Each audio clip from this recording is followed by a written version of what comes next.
Bene, buongiorno a tutti, ben ritrovati. Come di consueto vi chiedo una conferma che riusciate a vedermi e sentirmi.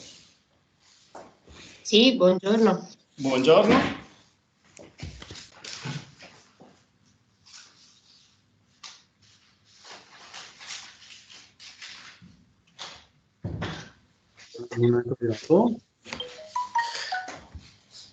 Allora, io per ora non vi vedo ancora collegati, ma, cioè, o meglio, vi vedo collegati, non vedo le vostre immagini. Visti i nostri? Come? La sento a scatti. Vabbè, un attimo che disattivo un attimo l'audio.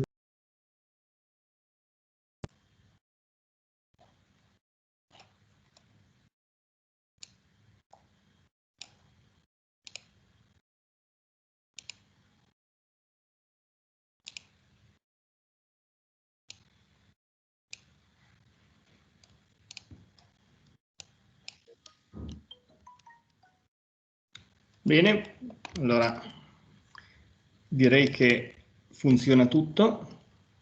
Rispetto alla volta scorsa, io sto già, vi comunico che sto già registrando e come al solito troverete la registrazione e le slide che utilizzeremo oggi ai link che vi comunicherò, saranno disponibili sul nostro cloud su OneDrive e potrete quindi scaricarli e condividerli.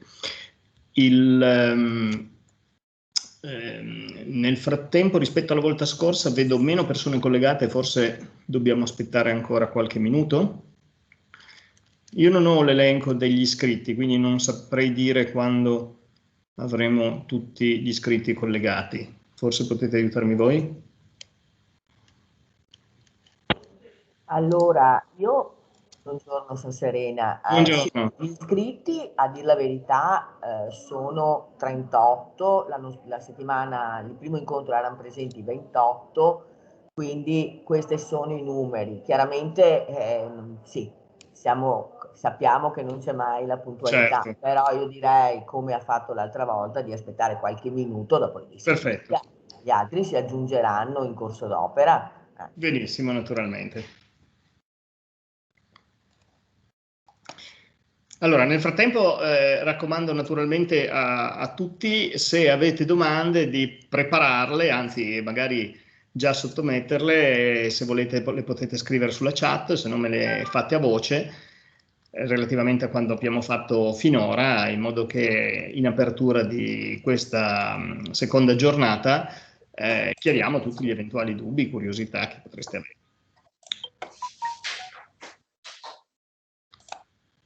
Vedo che qualcuno ancora si sta collegando, quindi tra poco possiamo iniziare. E naturalmente, a proposito delle domande, oltre a quelle che eventualmente avete in merito a quanto fatto la volta scorsa, anche oggi, anzi forse ancora di più oggi, perché andremo un po' più sugli aspetti operativi, non esitate a interromperci. Parlo al plurale perché anche oggi abbiamo l'ingegnere David Palma collegato. Eccolo. Buongiorno. Ciao David. Il quale sarà il relatore della seconda parte del seminario di oggi, perché abbiamo, come sapete e come vedete, perché inizio già a condividervi lo schermo, abbiamo anche una sezione laboratoriale in cui alcuni dei concetti che abbiamo visto, ma soprattutto vedremo oggi, li vedrete applicati dal vivo. Vi anticipo che durante la seconda parte, che appunto svolgerà l'ingegnere David Palma, io mi dovrò assentare perché devo andare a fare lezione e quindi vi saluterò quando passerò la palla a lui. Bene, a questo punto entriamo nel vivo degli argomenti e cominciamo a parlare di prevenzione, cioè va bene, abbiamo detto quali sono tutti i problemi, ma come facciamo a prevenirli? Come facciamo a gestire appunto la prevenzione? La prevenzione la gestiamo con essenzialmente la paranoia. Se volete, questa in ambito sicurezza informatica non è vi prego di magari spegnere i microfoni se non dovete intervenire, perché sento dei rumori di fondo che rischiano di non far sentire bene la mia voce. Allora, il problema appunto della paranoia è che in ambito di sicurezza in generale, sicurezza informatica in particolare, è un concetto positivo, non negativo. La paranoia è un qualcosa che ci permette di prevedere gli eventi negativi, gli eventi avversi e di conseguenza prevenirli. Per quanto riguarda chi è responsabile di sistemi e chi deve gestire reti, sistemi informatici e persone che usano reti e sistemi informatici, è anche opportuno trasmettere questa paranoia. La paranoia essenzialmente ci serve per poter pensare a tutto ciò che può andare male, sapendo che non solo per la legge di Murphy, ahimè, ma per una concreta realtà, le cose poi vanno male, cioè è solo questione di tempo, soprattutto in ambito sicurezza informatica, in cui, come sapete, siamo sistematicamente sotto attacco, sia da parte di una popolazione, ahimè, numerosissima di criminali informatici, sia da parte di sistemi automatici che tentano di violare in modo sistematico tutti i nostri sistemi. E quindi dobbiamo progettare la sicurezza, avendo ben presente questa criticità, questo problema della paranoia, progettare la sicurezza, che significa innanzitutto essere ben consapevoli che non abbiamo soltanto un problema di tipo tecnologico, ma abbiamo bisogno di un metodo, cioè dobbiamo essere metodici, strutturare l'approccio alla sicurezza, gestirla e soprattutto, questo è veramente assolutamente fondamentale, curare la formazione.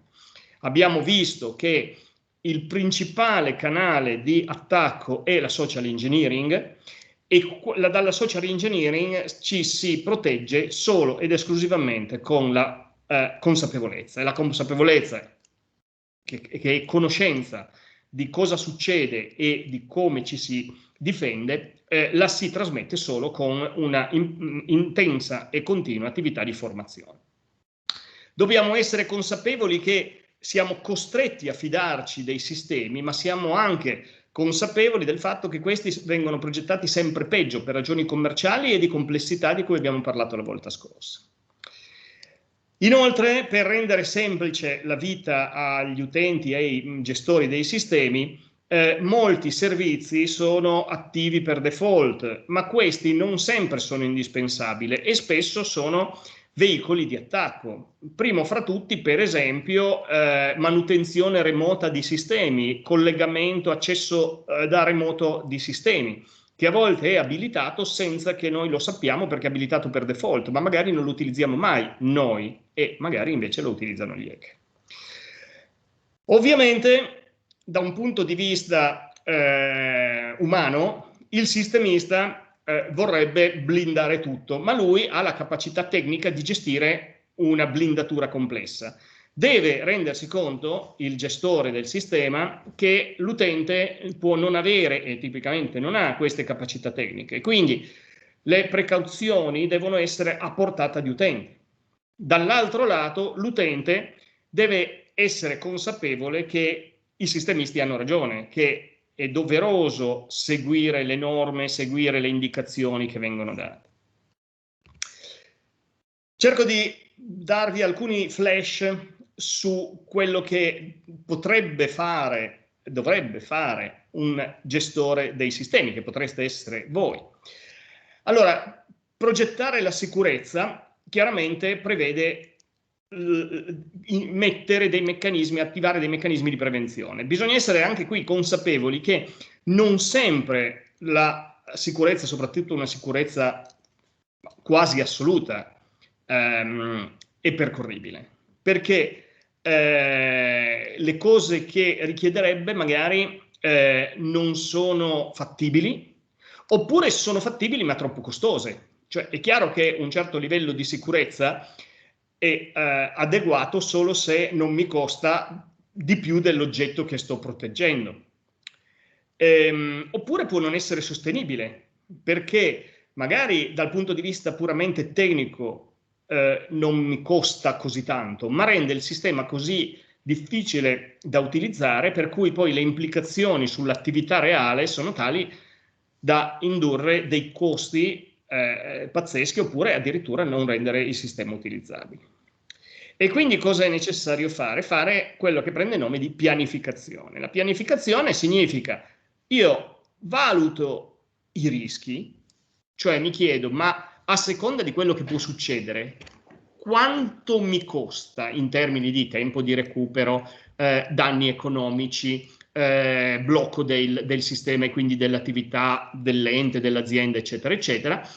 E quindi avere una quantificazione, ovviamente saranno delle stime, ma in termini numerici, che permettano di bilanciare quelle che sono le contromisure in termini di investimento sulle contromisure. E purtroppo è inevitabile che applicare prevenzione in ambito di sicurezza informatica richieda impiego di risorse, cioè non è gratis.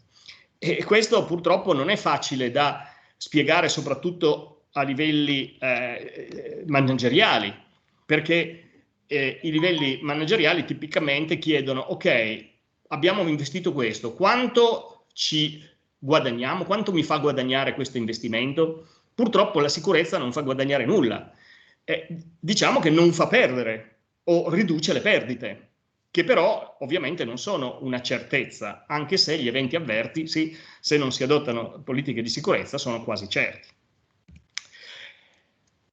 In particolare, quando noi introduciamo delle politiche di sicurezza sui sistemi, che cosa vogliamo? Vogliamo quello che prende il nome di resilienza, cioè sistemi che possano continuare a funzionare anche se ci sono dei problemi, in particolare se siamo sotto attacco, e quindi garantire la disponibilità dei servizi, che può significare, a seconda della criticità del servizio, avere più server o più sistemi che lavorano in parallelo e che possono essere utilizzati in alternativa nel caso qualcuno si blocchi perché viene attaccato o debba essere spento perché è soggetto a un attacco, oppure sistemi intrinsecamente ridondanti. E poi chiaramente alcuni servizi possono anche supportare determinati periodi di blackout, altri servizi assolutamente no, e questo dipende ovviamente dal contesto. Sicuramente avete decine di casi ben chiari nella vostra attività quotidiana.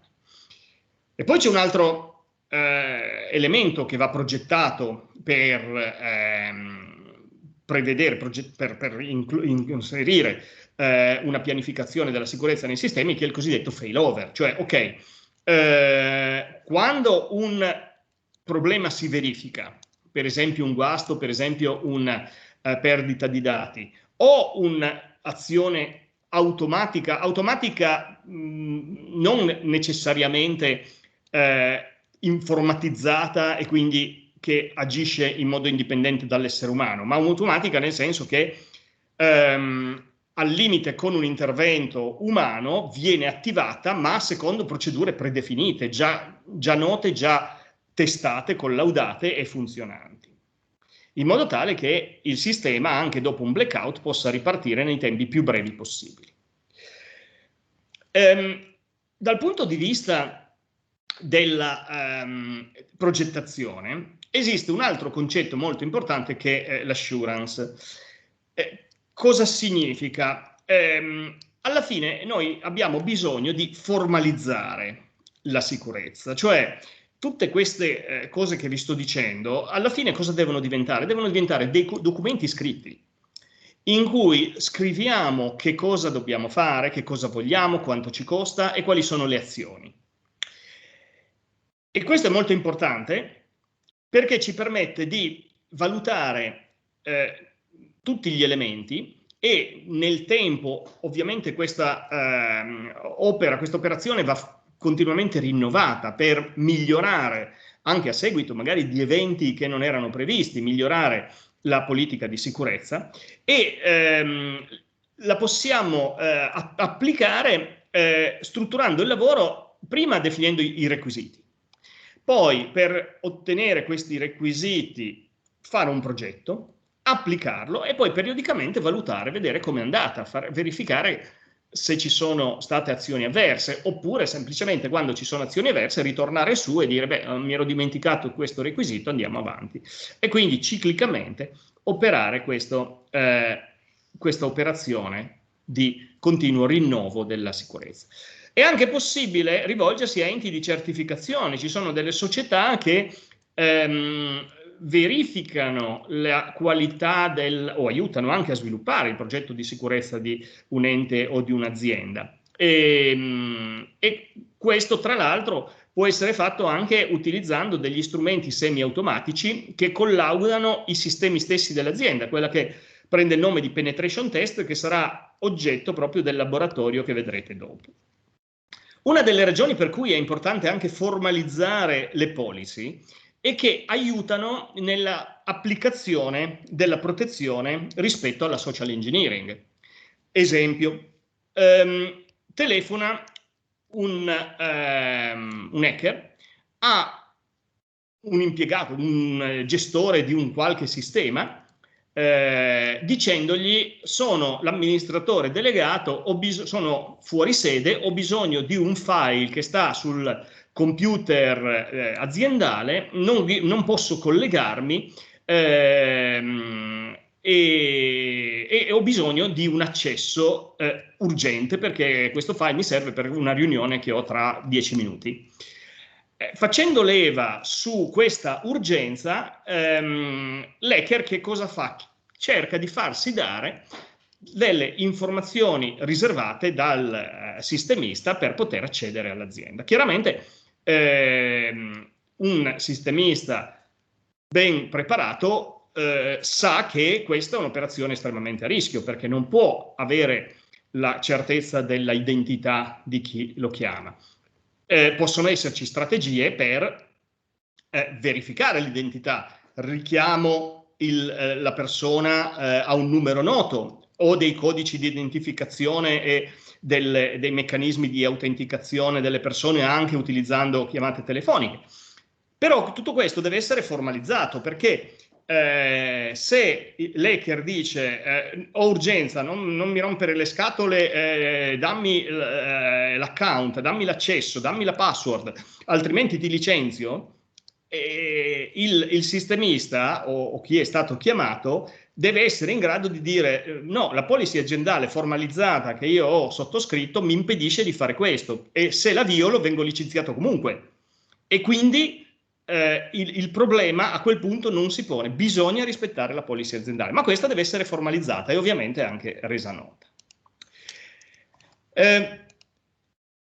Altri elementi sono legati alla protezione delle autenticazioni, cioè essere certi di chi si è collegato, perché poi nei file di log si verificano queste informazioni, a un sistema in un determinato momento. E questo significa, per esempio, non avere degli account generici, amministratore.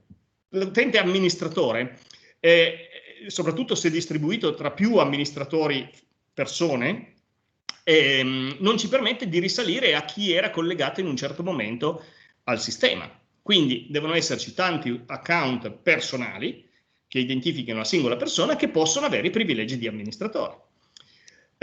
Gestire i login attivi, che significa che se un utente non ha più diritto a essere collegato, deve essere cancellato. E questo è un elemento molto critico perché molto spesso se una persona va in pensione o si licenzia, non protesterà mai perché non gli è stato cancellato l'account, mentre sicuramente protesta se quando viene assunto non gli viene creato l'account.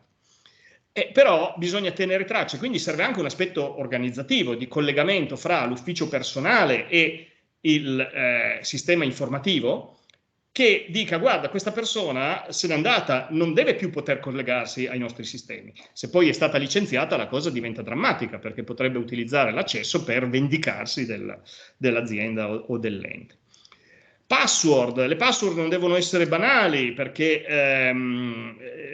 altrimenti i sistemi di ricerca dizionario le trovano facilmente. Attenzione che le password non banali, e ci ritorneremo, può avere una certa criticità dal punto di vista della facilità poi di ricordarsela senza scrivere. Autenticare tutto, anche i server, i servizi. Abbiamo parlato già del fatto che non dobbiamo proteggere soltanto l'account relativo alla persona, ma anche i dispositivi, e utilizzare la Certification Authority, quindi certificati digitali, ci aiuta nel garantire l'autenticazione di chi si collega. Volendo si possono anche introdurre dei livelli di protezione maggiori, per esempio limitare il numero di connessioni simultanee per ciascun utente. Se un utente è collegato, non dovrebbe essere collegato anche da un'altra parte. È possibile che il suo account sia stato rubato e qualcun altro lo usi in modo illecito.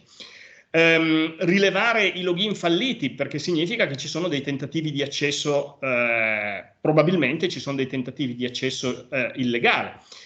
Volendo si possono limitare i tipi di accesso in termini di orario, di indirizzo del computer da cui ci si collega, ovviamente anche l'accesso fisico alle postazioni di lavoro, evitare che chiunque possa andare davanti a un computer dell'azienda a smanettare. Attenzione soprattutto a bloccare i computer quando li si abbandonano, perché magari nell'impresa di pulizie lavora anche un hacker che si è fatto assumere proprio per poter visitare, andare in giro per gli uffici e accedere ai computer. Per quanto riguarda il computer dell'utente, ovviamente utilizzare prodotti di cui ci possiamo fidare, quindi prodotti certificati con software originale, far sì che gli utenti proteggano il computer quando lasciano la stazione di lavoro. In contesti un po' critici, sicuramente sempre in ambito militare della difesa, addirittura vengono bloccati i sistemi di memorizzazione esterna, quindi impedire che dati possano entrare dall'esterno proprio con dispositivi fisici o uscire verso l'esterno. Ovviamente utilizzare antivirus. In realtà oggi si parla di endpoint protection, cioè sistema che ha tutto l'antivirus, il firewall, eccetera, eccetera. Gestire backup, gestire una politica di backup periodica che sia automatica, la cui frequenza dipende dalla frequenza con cui si aggiornano i dati in un sistema, può essere anche più volte all'ora, può essere anche un backup quasi continuo. I backup poi devono essere gestiti bene, perché devono essere innanzitutto verificati. Io non posso continuare a fare backup, archiviarli senza sapere se poi un giorno, quando mi servirà, li potrò rileggere. Periodicamente bisogna verificare la leggibilità dei nastri, per esempio, se sto facendo dei backup su nastri. E poi conservarli in luogo sicuro. Questo in un grande data center fa parte del progetto. Nei medio-piccoli data center e nell'attività quotidiana la cosa è più delicata, perché la gente fa un backup su una chiavetta o su un hard disk che magari si porta nella stessa borsa del personal computer. E questo chiaramente significa che se mi rubano la macchina con dentro la borsa, con dentro il personal computer, con dentro il backup, ho perso tutto. Quindi i backup devono essere offline, mantenuti in posti separati, almeno 2 backup sempre in parallelo, in modo tale da prevenire anche eventi molto avversi, tipo la perdita fisica del dispositivo. Per quanto riguarda la rete, protezione della rete anche in termini di accesso fisico, perché come vedrete un accesso alla rete LAN consente di acquisire il controllo del traffico e quindi intercettare ed eventualmente anche modificare i messaggi, i pacchetti che viaggiano. Scusatemi, vedo una domanda. Verranno inviate le slide e link della registrazione? Assolutamente sì, come per la volta scorsa. Dove è possibile scegliere protocolli sicuri, avere una protezione della rete tramite firewall, e questo lo vedremo tra poco, dove è possibile utilizzare protocolli applicativi cifrati, per intenderci attivare server che parlano il protocollo HTTPS al posto che HTTP, che significa avere l'autenticazione del server, dove serve poi avere protocolli cifrati, per esempio per l'accesso remoto, banalmente anche una cosa tipo Secure Shell e cose del genere, e gestire in modo molto rigido, molto attento, l'accesso remoto a qualsiasi sistema. A proposito della protezione della rete, vi cito due elementi che sono oggi fondamentali. Uno è il NAT e l'altro è l'integrazione di questa funzionalità del NAT con il firewall. Allora, di cosa si tratta? Le reti aziendali o interne dell'ente sono dette intranet. Intranet significa che fanno uso di indirizzi privati, indirizzi IP privati. Gli indirizzi IP privati sono degli indirizzi che non possono andare sulla rete internet. La rete internet non li vede e non può far arrivare dei pacchetti a un indirizzo privato. Di conseguenza, che cosa succede? Dentro il router che interconnette la rete interna intranet alla rete internet, esiste questa funzionalità di NAT. Cioè, se un nodo, per esempio con questo indirizzo, che è un indirizzo privato, 192.168.103, deve comunicare con un server pubblico, per esempio Yahoo, fa la richiesta di collegamento a questo server, che viene intercettata dal router che sta tra la intranet e internet, il quale si costruisce una tabella e dice: va bene, 192.168.100.3 che ha come porta mittente di livello 4, adesso non so quanto siete a conoscenza dei dettagli del funzionamento dei protocolli IP e TCP che in questo momento sono in gioco, però ci basti sapere che questo è l'indirizzo di rete e questo è l'indirizzo di cosiddetto trasporto, che permette di identificare il processo, il programma in esecuzione sul calcolatore. Quindi questo programma su questo indirizzo, su questo nodo ha richiesto l'accesso e il router costruisce un pacchetto che, al posto che avere questo mittente, ha come mittente la sua interfaccia pubblica. Quindi fa finta di essere lui a fare la richiesta. Quando questa richiesta ha una risposta, che arriva in questo caso da Yahoo, il router riceve il pacchetto, anche qui va a leggere la tabella in cui aveva scritto proprio quella traduzione e effettua la traduzione opposta, e così il pacchetto riesce ad arrivare al mittente. Allora, questa è una soluzione che è stata sviluppata per risolvere un annoso problema dell'IP, che è la mancanza di indirizzi. IPv4, che è la versione che probabilmente tutti voi e noi utilizziamo, perché la IPv6 esiste già, ma è principalmente utilizzata dai provider, fa uso di indirizzi su 32 bit.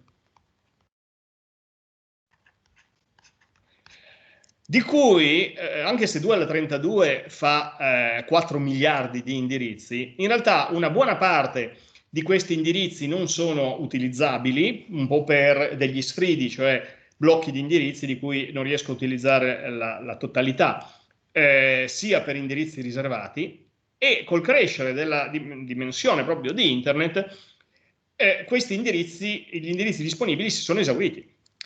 Però il fatto di avere degli indirizzi privati con queste traduzioni fa sì che una intranet possa fornire il servizio di collegamento a internet a tutti i nodi interni facendo uso di un unico indirizzo pubblico. E questo ha limitato molto, se non per adesso, diciamo, superato il problema degli indirizzi degli indirizzi pubblici esauriti. Allora, perché ve lo racconto? Perché il firewall è un'aggiunta a quello che fa un router, e proprio nella configurazione specifica di una rete intranet, il firewall consente di combinare delle regole con il NAT per proteggere la rete interna. Cioè, nel momento in cui il browser, che in questo esempio ha indirizzo intranet 192.168.1.1, vuole comunicare con un web server, manda, come abbiamo visto, il pacchetto al firewall, che appunto è un router con delle funzionalità aggiuntive di filtri basati su delle regole, in cui anche qui abbiamo l'indirizzo mittente e la porta di livello di trasporto. Il firewall a questo punto cosa dovrebbe fare? Dovrebbe fare una traduzione mettendo nel pacchetto questo indirizzo pubblico per mandare al server l'indirizzo, un pacchetto come se arrivasse fosse stato generato proprio come origine dal firewall stesso. Ma prima di fare questa traduzione, ed ecco dove entra in gioco la protezione data dalla sicurezza, cioè la protezione di sicurezza informatica, diciamo, data dal firewall, prima di fare questo va a leggere una cosa che si chiama Access Control List Table, una tabella di regole, che è stata scritta dal gestore della rete, il quale gestore della rete ha detto: attenzione, il server, questo è un esempio molto molto semplice, il server di indirizzo 62.41.244.2, server web, quindi porta 80, che è la porta del servizio web, è un server affidabile, lo conosco, è un server per il quale io autorizzo gli utenti della intranet a collegarsi. E quindi mette una regola nella Access Control List che dice che qualsiasi mittente che cerchi di aprire una connessione TCP verso il server web a questo indirizzo può passare forward, il pacchetto può passare, cioè avviene la traduzione con il NAT e il pacchetto può andare al server web con mittente il router. Il web server risponde, in questa risposta abbiamo il destinatario che è il router stesso, il quale prima di effettuare la traduzione a ritroso, come abbiamo visto nel caso precedente, semplicemente del NAT, che cosa fa? Va a vedere nella tabella ACL se questa traduzione è autorizzata e trova che c'è un'altra regola che dice che le risposte da questo server web, quindi dallo stesso indirizzo IP e dalla porta 80, possono passare forward per andare a qualsiasi nodo interno che abbia fatto la richiesta. E quindi abilita la traduzione e la risposta arriva come nella normale modalità del NAT. Se la stessa richiesta il browser interno la fa verso un server che non è fidato, che cosa succede? Nelle regole non si trova l'autorizzazione ad andare su quel server, si arriva all'ultima regola che tipicamente blocca tutto il resto e la traduzione non avviene. e quindi il browser riceve un messaggio di risposta che dice che la destinazione non è raggiungibile e il firewall ha bloccato il traffico non sicuro. Allora, questo è un esempio estremamente semplice, ma ci fa capire quali sono le potenzialità di una infrastruttura del genere. Alcuni o molti, adesso non so di voi, probabilmente hanno già avuto esperienza di configurazione di firewall, altri magari non hanno mai avuto l'occasione. Tenete conto che oggi i firewall sono dappertutto, a parte che anche nell'endpoint protection è già incluso un firewall, quindi anche sul vostro computer avete sicuramente un firewall che non vedete perché è gestito automaticamente dal sistema operativo. Sul vostro router di casa sicuramente avete anche delle funzionalità di firewall che con ogni probabilità avete ignorato, ma che potete anche andare a vedere, potete anche verificare se c'è qualche filtro nel vostro firewall o eventualmente se volete proteggere la vostra rete al di più di quant'è la configurazione di default, possono essere attivate appunto regole per mettere più in sicurezza la vostra rete domestica. Allora, perché vi racconto tutto questo? Perché, vabbè, a parte il fatto di appunto darvi uno spunto per riflettere su possibili architetture di rete che proteggano la intranet, esiste un concetto molto molto importante che è la zona demilitarizzata, la cosiddetta DMZ, che è fondamentale per gli enti e le aziende ed è una rete che sta all'interno di due firewall. Uno che collega la intranet alla DMZ e l'altro che collega la DMZ alla internet, che è questa. A che cosa ci serve una cosa del genere? Ci serve perché io posso aver bisogno di rendere pubblico un servizio. Per esempio, io voglio mettere a disposizione del pubblico un server web. Questo è possibile perché con il NAT io posso anche attivare dei servizi, mettere delle traduzioni a ritroso inverse dalla internet verso intranet per permettere un accesso dall'esterno verso un qualche mio sistema. Però se io ho soltanto la rete interna e qui nella intranet metto un server web, io devo abilitare una traduzione che arrivi al server web, che significa che io lascio passare del traffico dall'esterno, dove può esserci un hacker, fino alla mia intranet. Se questo server web viene violato, può scatenare un attacco direttamente sulla mia intranet. Allora, la DMZ che cosa fa? Mi permette di mettere il server web nella DMZ stessa, che protetta da un firewall in cui posso mettere la traduzione a ritroso in modo tale che dalla internet si possa accedere alla intranet. Ma c'è un ulteriore livello di protezione, quindi da questo server io non riesco ad arrivare direttamente alla intranet, se non con delle regole ben definite che mi proteggono.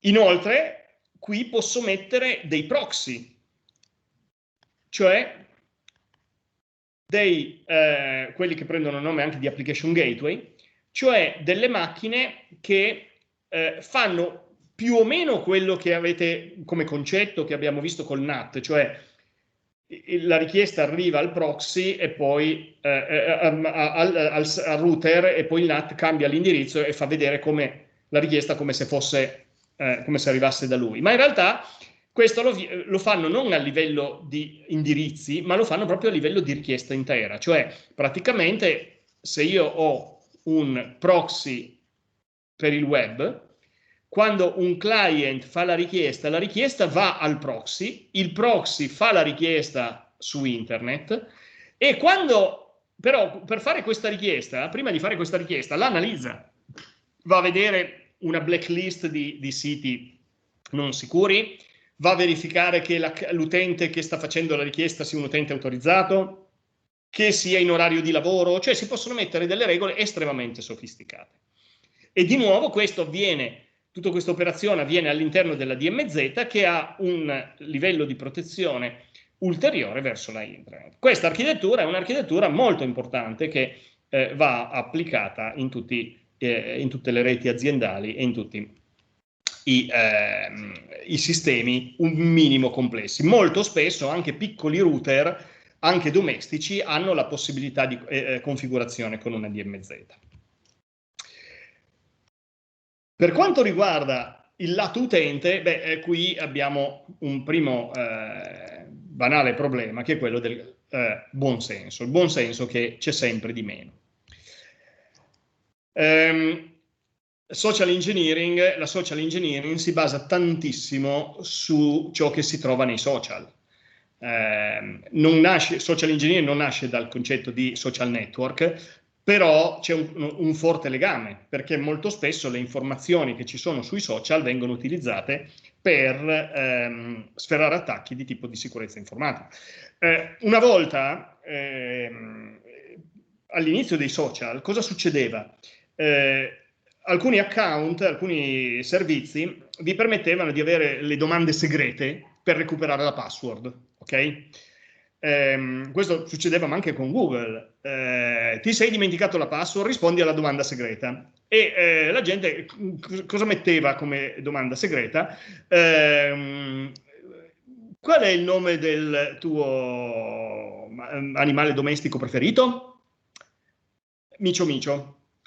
Dopodiché cosa faceva? La stessa persona pubblicava su Facebook le foto di Micio Micio, scrivendo: guardate che bello Micio Micio che gioca con il gomitolo di lana. Cioè è chiaro che un hacker ci va a nozze con una cosa del genere, e infatti tanti account sono stati violati banalmente in questo modo. Quindi attenzione a ciò che si pubblica. Un altro problema è quello che vi raccontava la mamma. Accettate caramelle dagli sconosciuti? Ovviamente no, perché la mamma ci ha detto di non farlo. Queste sono caramelle elettroniche. È un tipo di attacco che si basa pesantemente sulla social engineering e un pochino sugli aspetti tecnologici.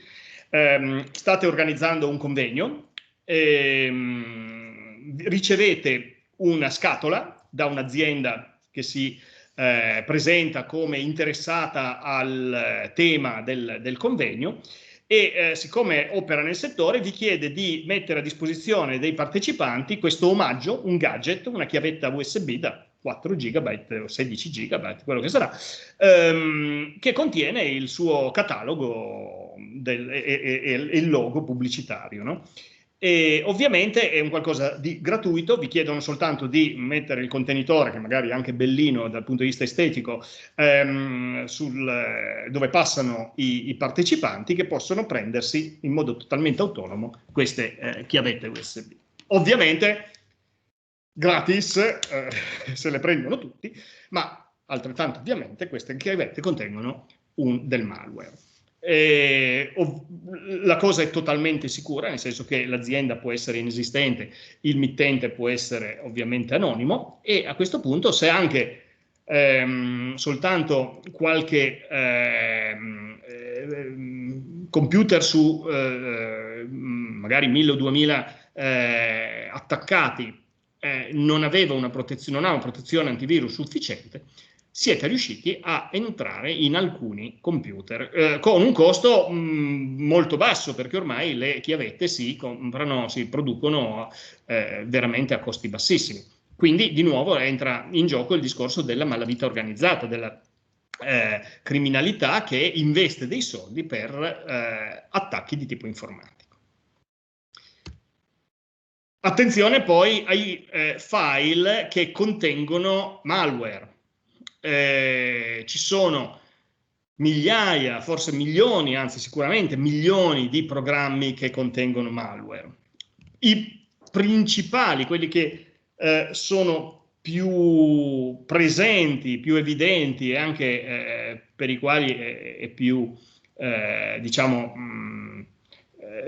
condannabile il fatto di prendersi un malware da loro, sono quelli che sono stati craccati. programmi che voi scaricate illegalmente da siti illegali sarebbero a pagamento, li trovate gratis, ma nella operazione di alienazione della protezione software ovviamente è stata anche fatta un'operazione di aggiunta di malware nel vostro programma.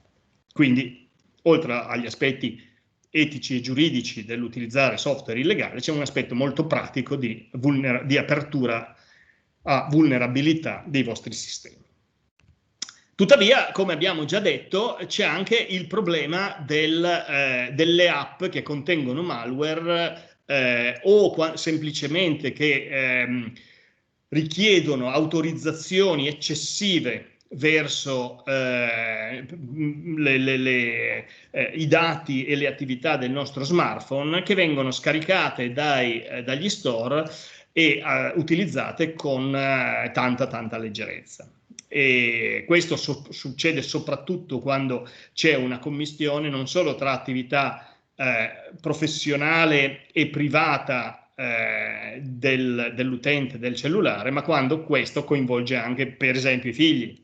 Cioè, un classico è il bambino o ragazzino che smanetta sul cellulare del papà e gli installa dei giochi, i quali molto spesso contengono del malware o contengono dello spyware che consente poi di, per esempio, leggere le mail aziendali del papà, col quale poi si parte per effettuare un attacco di tipo business email compromise, cioè il fatto di sapere esattamente qual è il tipo di scambio, vi ricordate, ne abbiamo parlato la volta scorsa, il tipo di scambio di informazioni fra l'utente e soggetti terzi, che poi può arrivare appunto a cercare di rubare del denaro modificando dei dati relativi agli account bancari. Poi, vabbè, la protezione fisica, ma anche virtuale, informatica dei vostri sistemi. Come lo si fa? Lo si fa come facciamo con casa nostra. Essere paranoici significa includere nelle attività quotidiane di uso dei sistemi informatici, includere quelle protezioni che abitualmente utilizziamo nei sistemi fisici. Quindi utilizzare strumenti di blocco del sistema, password, blocco dello smartphone. Un altro problema è che molto spesso gli smartphone non hanno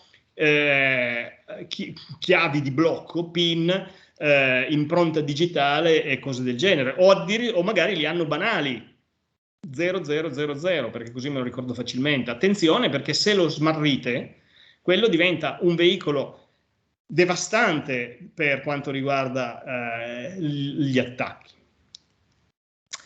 E a proposito delle password, vi dicevo prima, attenzione, perché quando si dice le password non devono essere banali, che cosa significa? Una password non banale, se comincia ad avere lettere maiuscole e minuscole, cifre, simboli speciali, trattini, eccetera, e qualcos'altro, alla fine quello che succede è che l'utente è costretto a creare una password così complicata che la prende, la scrive su un post-it e la appiccica sotto la tastiera. E non faccio la domanda imbarazzante: quanti di voi hanno appiccicato la password sotto la tastiera? A volte, in alternativa, c'è un'altra cosa che succede, e cioè ci sono delle password per dei servizi comuni, ok? Il servizio di prenotazione per una determinata attività che viene condiviso, il cui accesso viene condiviso fra tutti gli utenti, e questo viene pubblicato su una bel stampa A4 con caratteri giganti, appiccicato poi sul muro dell'ufficio in modo tale che tutti ce l'abbiano sempre sotto mano. Allora, poche settimane fa al TG3, a proposito delle prenotazioni per i vaccini, hanno fatto una ripresa bellissima di un ufficio che gestisce le prenotazioni, e nella ripresa si vede un muro su cui c'è scritto username e password dell'account che viene utilizzato per gestire le prenotazioni, ed è andato in onda sul TG nazionale.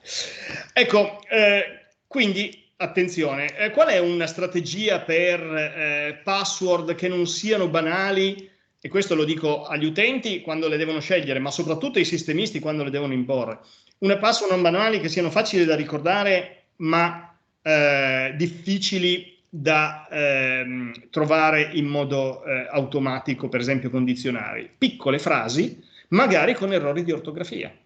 Il primo verso o un pezzo del primo verso della vostra canzone preferita, magari con qualche errore di ortografia. Quando cominciate ad avere 2 o meglio 3 parole, magari anche molto brevi, una attaccata all'altra, i dizionari già non funzionano più, perché le combinazioni sono troppe, soprattutto se poi introducete non la classica sostituzione delle O con gli zeri, perché questi i sistemi ormai lo fanno automaticamente e ci provano, ma introducete degli errori di ortografia, le cose diventano molto molto più efficaci.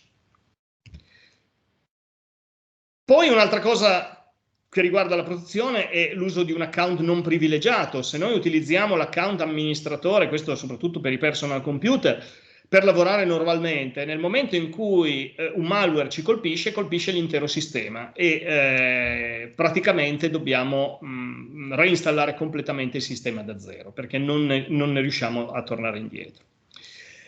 E poi molte delle altre cose ve le ho già detto, ovviamente sfruttare gli antivirus, effettuare delle scansioni del vostro disco, utilizzare software anche anti-spyware, quindi affidarsi a software, non so, per esempio i sistemi operativi moderni hanno già incluso appunto questi endpoint protection che contengono tutta una serie di protezioni. Attenzione a ciò che ci dicono i browser. Se il browser ci dice che un sito non è sicuro perché il certificato non è valido, non diciamogli non importa, accetto il rischio, a meno che non siamo assolutamente sicuri che si tratti di un disguido e che il sito sia effettivamente quello vero, ma il certificato per qualche ragione magari è scaduto. Quindi fare estrema attenzione e comunicarlo anche a tutti coloro che lavorano con noi. Ovviamente abilitare tutte le protezioni possibili,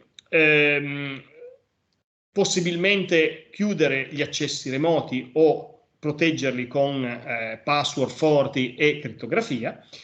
E poi gli aggiornamenti non vanno trascurati, anche se sono una rottura di scatole, perché molto spesso ci fanno riavviare il computer o ci fanno perdere tempo, servono perché sono protezioni per nuove vulnerabilità che sono state scoperte. Attenzione poi quando siamo in giro, per esempio negli internet caffè, mai utilizzare l'internet caffè per collegarsi a degli account in cui inseriamo username e password, per leggere la posta, e per fare, peggio ancora, per andare a fare un banking, eccetera, eccetera, perché non sappiamo che software stiamo utilizzando se non ci sono degli spyware che catturano le nostre informazioni. Allo stesso modo ci sono addirittura delle mappe per i cosiddetti hotspot non protetti, cioè delle reti wireless a cui voi vi potete collegare senza username e senza password, gestite però da chi non lo sappiamo. Non è escluso, anzi spesso è addirittura probabile che questi hotspot vi consentano il collegamento gratuito in giro per il paese, ma lo facciano per poter leggere il traffico, leggere i vostri messaggi. Ogni tanto può succedere di dover fare delle operazioni, diciamo, a rischio, perché state cercando un software che non trovate in altro modo, volete provarlo, eccetera. Differenziate i dispositivi. utilizzate magari un computer per lavoro e uno per gli esperimenti, oppure usate macchine virtuali. Oggi la virtualizzazione è molto diffusa, costa poco, è disponibile, tanto per darvi un'idea, lo vedrete anche con l'ingegner Palma, nei laboratori per i miei corsi di informatica utilizziamo molto spesso VirtualBox. VirtualBox è un software della Oracle che ha molti vantaggi. Primo fra tutti il fatto che è un software completo, gratuito, pur essendo completo, non è una versione free e poi c'è la versione a pagamento. Oracle ha messo a disposizione questo software completo di virtualizzazione che è molto snello. Genera 2 file per ciascuna macchina virtuale, uno rappresenta il modello di hardware che si vuole emulare e l'altro l'hard disk. E con questi 2 file si ha una macchina a tutti gli effetti in cui si installa un sistema operativo, ci si collega alla rete, si installano le applicazioni ed è totalmente isolata dalla macchina che ospita. E quindi se del malware attacca la macchina virtuale, basta cancellarla e questo malware non può in alcun modo toccare la macchina che la ospita, nei limiti di ovviamente un malware che comunque gira nell'ambito della stessa rete locale. Ecco, questo va detto. La macchina virtuale comunque, se è collegata alla rete, è come se fosse collegata a una rete locale. Però si possono introdurre ulteriori livelli di protezione che rendono queste attività molto poco rischiose. E quindi, in conclusione, consapevolezza nei problemi di sicurezza informatica richiede prevenzione che sia guidata dalla conoscenza.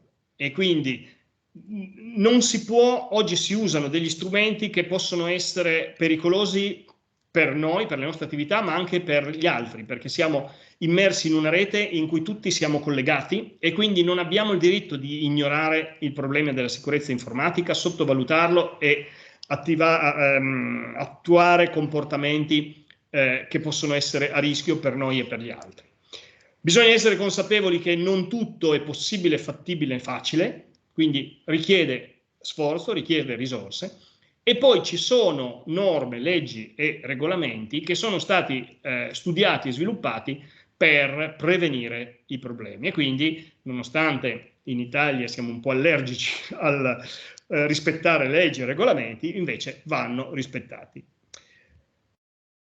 Quindi essere paranoici significa avere un backup di tutto, ma di tutto anche magari backup nelle attività, cioè avere dei meccanismi che ci permettano di continuare a fare almeno il minimo indispensabile per continuare le attività anche a fronte di eventi avversi. Per esempio anche avere almeno dei numeri di telefono più importanti, una copia cartacea, che se perdiamo il telefono, non abbiamo un collegamento di rete, non riusciamo ad arrivare a un database con i nostri contatti, almeno qualcosa riusciamo a leggerlo. Se possibile, non fidatevi di nulla, di nessuno mai. Detto questo, naturalmente non è possibile non fidarsi mai di nulla e quindi a qualcosa bisogna dare fiducia, ma bisogna essere consapevoli del fatto che diamo fiducia e quindi fare le scelte in modo opportuno. Gestire bene i sistemi, la rete, i dispositivi IoT, sforzarsi per configurare nell'ottica della sicurezza. Essere molto cauti nel fornire i dati online, sui social, verificare che non siamo soggetti ad attacchi di phishing e così via. Cauti nell'utilizzare anche le email, eventualmente verificare con una telefonata o con altri strumenti l'identità di chi ci ha scritto e a cui stiamo rispondendo. Abituarsi a comportamenti orientati alla sicurezza, pensare sempre che le cose possono andare male e pensare sempre che il danno che può avvenire da un evento avverso in ambito di sicurezza informatica è sempre sottovalutato. Solo nel momento in cui l'evento avverso si verifica ci rendiamo conto di quanto ci costa. E tutto questo va divulgato, diffondere questa conoscenza, ma anche in famiglia, anche fra gli amici. non è solo un problema di lavoro, è un problema ormai sociale, perché il figlio che in casa attua dei comportamenti pericolosi dal punto di vista della sicurezza può portare a danni a livello aziendale dove lavorano i genitori, tanto per dare un'idea. E l'amico del figlio che lavora, che viene a casa e si collega alla rete domestica, può fare danni allo stesso modo, quindi è importante diffondere questa consapevolezza. In conclusione vi lascio in appendice alcuni riferimenti alle cose che vi ho raccontato e ovviamente troverete già penso nel pomeriggio la registrazione del video di questa mattina e il PDF con queste slide e poi alcuni riferimenti per quanto riguarda siti su cui potete andare a approfondire un po' di argomenti. Uno dei primi è quello della cosiddetta Polizia Postale delle Comunicazioni, che ha un sito che viene continuamente aggiornato e che è proprio orientato a cittadini e aziende, enti e imprese. Tanti progetti per quanto riguarda la sicurezza nell'ambito dell'IoT. Qui ci sono alcuni riferimenti, tanto per darvi un'idea di quanto l'IoT abbia criticità nell'ambito della sicurezza. E detto questo, vi lascio all'ingegner David Palma per quanto riguarda la sezione laboratoriale. In cosa consisterà? In due esempi di laboratorio in cui in uno viene effettuato un esempio di attacco a una rete locale tramite la tecnica dell'hard poisoning e l'altro un esempio di penetration test, di come si può cercare di verificare in modo semiautomatico la vulnerabilità di reti e sistemi. A proposito del primo, vi ricordo, ne abbiamo già parlato la volta scorsa, il tutto nasce dal fatto che i protocolli sono vecchi, nascono quando i problemi di sicurezza non c'erano, ma ce li portiamo ancora dietro. Bene, allora io con questo ecco, non so se avete domande, perché come vi dicevo devo lasciarvi per andare a lezione. Se avete domande avanzatele pure. Comunque, se non avete domande, io innanzitutto vi ringrazio per l'attenzione, spero che sia stato utile e soprattutto vi abbia questo seminario vi abbia fatto sorgere tante preoccupazioni, che comunque è, ahimè, necessario, e vi abbia dato spunti per poi ulteriori approfondimenti, valutazione delle vostre attività e soprattutto una consapevolezza della necessità di tanta formazione e diffusione di queste conoscenze. Quindi vi ringrazio della partecipazione, ringrazio l'organizzazione anche per tutto ciò che è stato corollario di questo seminario, la locandina molto bella, eccetera, e lascio la parola all'ingegner David Palma, che proseguirà questa seconda giornata del seminario. Quindi grazie a tutti e arrivederci a una prossima occasione. Professor Montessato, certo, mi dica. Volevo soltanto ringraziarla appunto dell'organizzazione, perché è stato chiarissimo anche proprio per persone come la sottoscritta che non praticano il mestiere di tecnico, però mi ha aiutata a capire che mi sono fissata un sacco di cose. Approfitto per ricordare che una volta acquisiti anche le slide e la registrazione, il link della registrazione anche di questa parte, di questa seconda parte del seminario, provvederemo ad inviarlo a tutti quelli che chiaramente hanno compilato la scheda presenza, oppure siccome qualcuno non me la compila, mi tengo nota anche di chi è presente oggi e che sarà comunque pubblicata su una sezione del sito del Comune di Conegliano, perché tutti i seminari, questo è il primo, ma ne avremo insomma tantissimi da qua alla fine del progetto, saranno comunque messi a disposizione di tutti proprio per richiesta della Regione del Veneto. Quindi ci sarà una sezione che con Davide Denardi ho appuntamento appena dopo la conclusione del seminario, proprio per creare anche questo spazio in cui tutti quanti potrete accedere, anche parlo per come questo è riservato a persone che fanno parte del partenariato, anche per i colleghi dei comuni o degli enti che non hanno potuto partecipare oggi, ci sarà appunto questa sezione a disposizione di tutti. Ricordo che poi alla fine di oggi ci sarà un breve questionario di gradimento, anche questo richiesto dalla Regione, per cui dico anche a persone dei comuni che magari ci hanno fatto anche delle domande a me, Marina Zambon, rispetto a come funzionano queste cose. Noi siamo obbligati ad attenerci alle regole della Regione, anche se magari possono anche non essere gradite, ma noi dobbiamo appunto rispondere a questo, perché altrimenti ci applicano delle penalità non proprio da poco. E quindi vi chiedo la cortesia, insomma, di compilare questo benedetto form, di compilare il questionario, dedicare un minuto, perché appunto altrimenti la Regione potrebbe penalizzarci. Ringrazio ancora il professor Montesolo e seguiamo l'ultima parte del laboratorio. Grazie. Perfetto, allora io ringrazio ancora lei e tutti voi. Vi saluto, vi chiedo solo un minuto per una questione tecnica, che dobbiamo fare la verifica che lo spostamento del controllo all'ingegner Palma non comporti problemi con la registrazione, se no la riattivo. Un minuto e riprendiamo.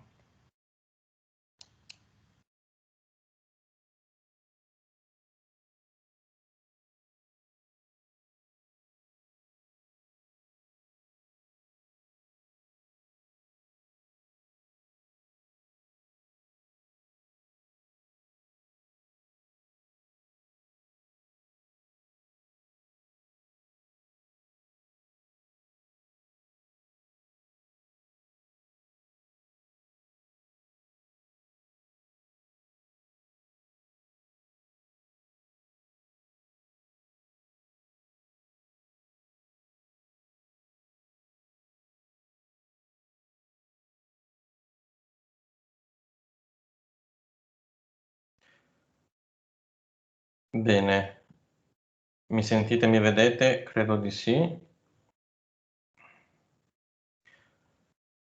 Ottimo, vi condivido lo schermo.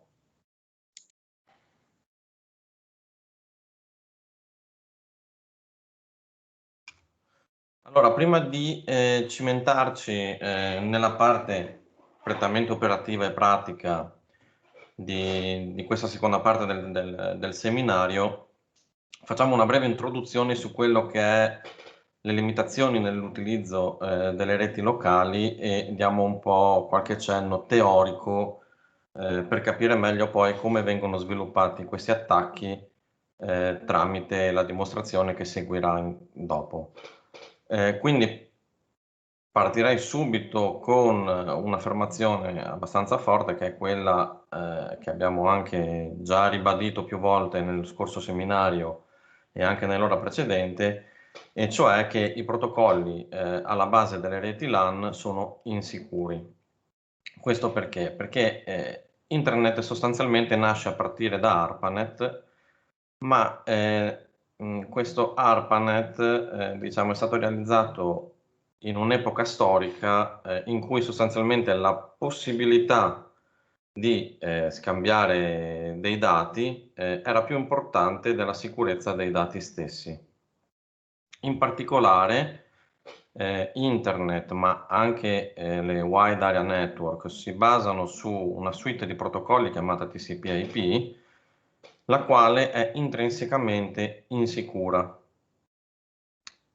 Inoltre ci sono, diciamo, estreme difficoltà implementative delle funzionalità di sicurezza su questi protocolli, dovuto al fatto che bisogna garantire una retrocompatibilità con quanto è già esistente. Quindi essendo che le reti LAN utilizzano questi protocolli che sono intrinsecamente insicuri, va da sé che anche le reti LAN di conseguenza sono insicure. Inoltre, gran parte delle vulnerabilità delle reti sono dovute al fatto che in realtà le vulnerabilità provengono appunto da questi protocolli. Ok, detto questo, passiamo un attimo a sostanzialmente a fare una differenziazione tra quello che è un hub e uno switch. Sostanzialmente possiamo dire che l'hub è un dispositivo, quello che vedete qui sulla vostra sinistra, è sostanzialmente un dispositivo che non fa altro che replicare i messaggi su tutte le porte presenti, quindi viene mandato un messaggio, viene replicato su tutte le porte esistenti. Di conseguenza, cosa vuol dire questo? Che chiunque si colleghi ad una porta del lab può sostanzialmente sniffare, il termine utilizzato è quello sniffare, il traffico di tutti i pacchetti in transito sull'intera rete. Okay? Anche se questi pacchetti non sono diretti all'host che sta sniffando il traffico. Inoltre, su questo aspetto diciamo che nessuno può accorgersi del fatto che qualcuno stia sniffando questi pacchetti che sono destinati ad altri host. Ok?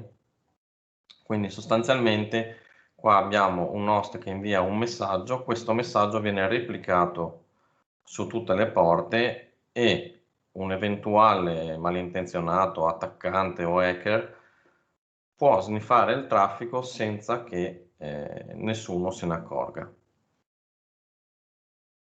A differenza invece di quello che accade nel lab, nello switch i pacchetti vengono inoltrati sostanzialmente solo verso la porta del destinatario. Cosa vuol dire questo? Vuol dire che se io devo inoltrare un messaggio ad un destinatario, questo messaggio non verrà replicato su tutte le porte, ma verrà inviato solo al destinatario di quel messaggio.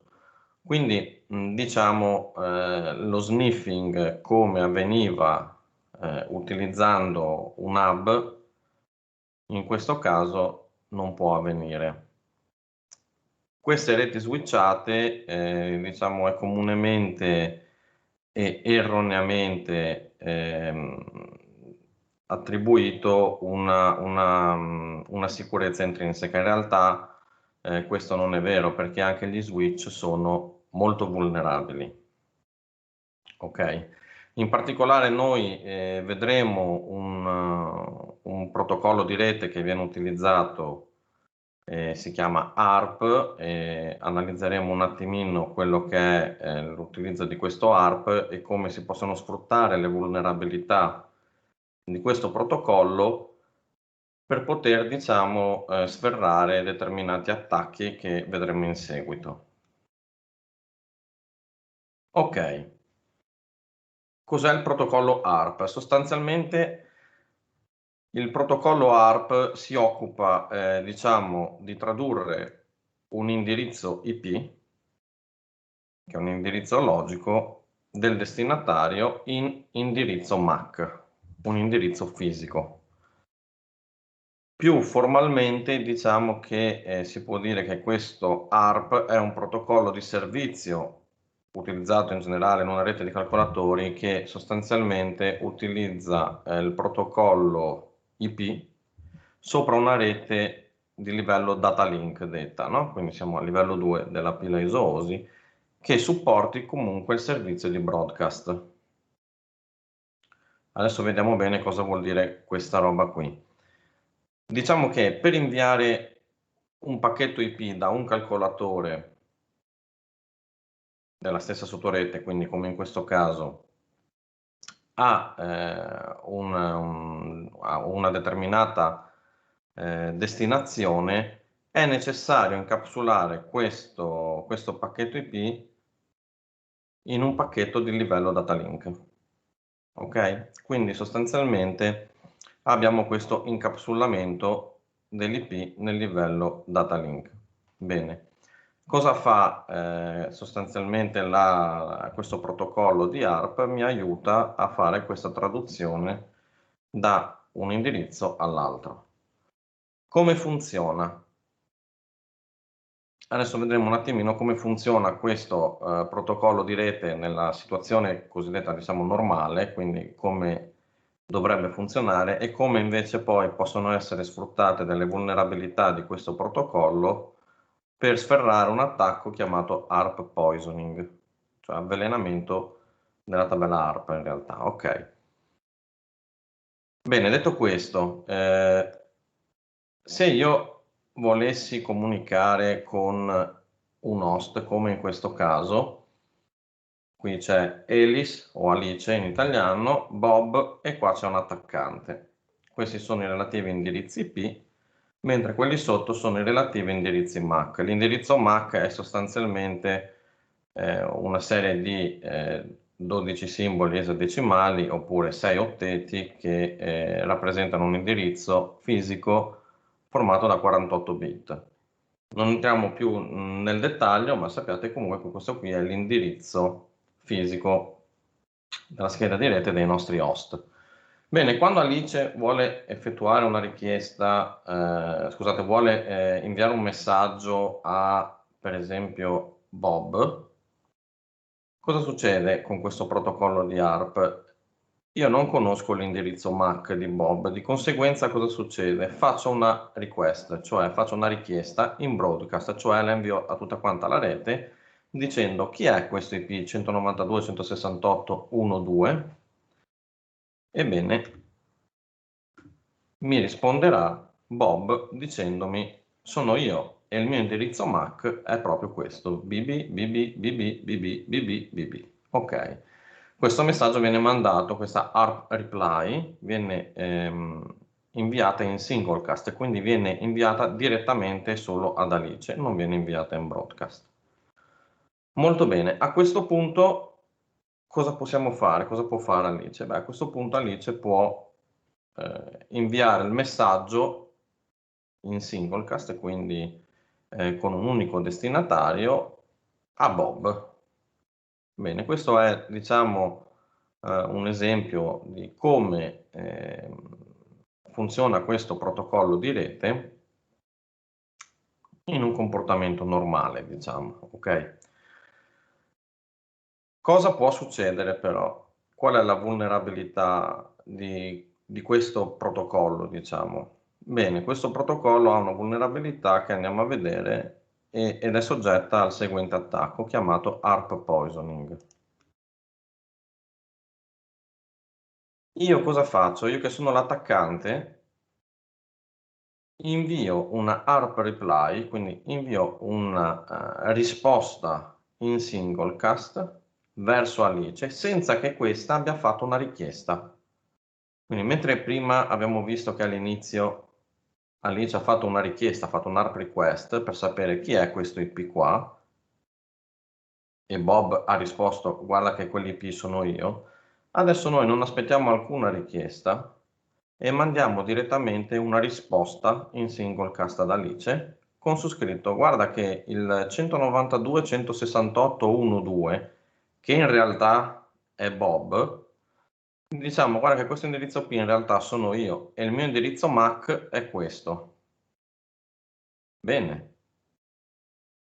Cosa facciamo dopo? Inviamo un messaggio analogo anche a Bob. Quindi mandiamo solo una risposta ARP dicendo guarda che io sono l'indirizzo IP 192.168.1.1, cioè Alice. E il mio indirizzo MAC però è questo. Molto bene. Di conseguenza, cosa abbiamo fatto? È quello che è proprio il nome dell'attacco. Abbiamo avvelenato la tabella ARP, no? Abbiamo fatto un'associazione tra IP e indirizzo MAC con un MAC che però non è quello che identifica realmente la macchina con l'indirizzo IP utilizzato. Ok, quindi cosa succederebbe in questo caso? Stiamo attuando un attacco chiamato man in the middle. Quindi sostanzialmente Alice vuole inviare un messaggio in singlecast, quindi un unico messaggio indirizzato a Bob, ma nella sua tabella c'è scritto che Bob è all'indirizzo MAC 0F, 0F, 0F, 0F, eccetera. Di conseguenza il messaggio non verrà inviato a Bob, ma verrà inviato all'attaccante. L'attaccante poi cosa farà? Inoltrerà questo messaggio a Bob. Ok? Quindi in questo modo cosa abbiamo fatto? In questo modo abbiamo sostanzialmente effettuato un attacco man in the middle. Abbiamo preso, ci siamo diciamo interposti tra i due host, quindi tra Alice e Bob ci siamo interposti e in questo modo riusciamo a che cosa? Riusciamo a sniffare tutto il traffico che era indirizzato da Alice a Bob. Ma attenzione, perché è vero anche il contrario, cioè riusciamo a sniffare tutto il traffico anche da Bob ad Alice. Infatti, la seconda ARP reply che abbiamo inviato in precedenza ha fatto che cosa? Ha fatto, diciamo, ha avvelenato la cache ARP del PC di Bob. Di conseguenza, nell'invio di un messaggio in singlecast che dovrebbe essere indirizzato ad Alice, viene in realtà indirizzato all'attaccante perché l'associazione con l'indirizzo MAC è 0F, 0F, 0F, 0F, che è proprio il MAC dell'attaccante. Di conseguenza il messaggio verrà inviato prima all'attaccante e poi l'attaccante cosa farà? Inoltrerà questo messaggio al legittimo destinatario che è Alice. Ok? Quindi questo è diciamo come funziona, come viene attuato un attacco man in the middle tramite ARP poisoning. Se avete delle domande, è abbastanza chiaro il funzionamento di questa tipologia di attacco?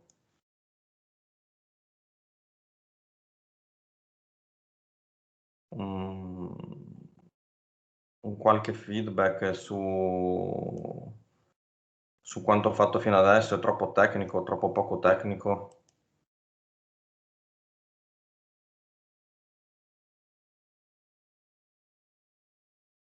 Vabbè, presumo sia ok, perfetto, molto bene. Ok, molto bene. Diciamo che appunto questa tipologia di attacco viene effettuata in questo modo.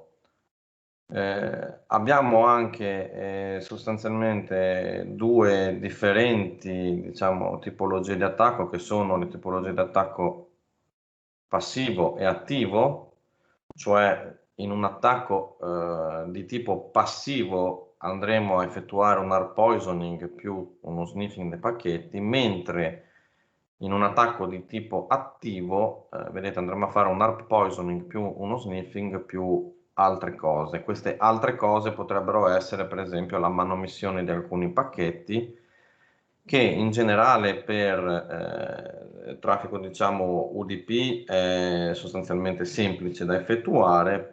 Nel caso invece di pacchetti TCP insomma bisogna lavorare un pochino più di fino, però è sicuramente fattibile e viene anche insomma una tecnica che viene utilizzata.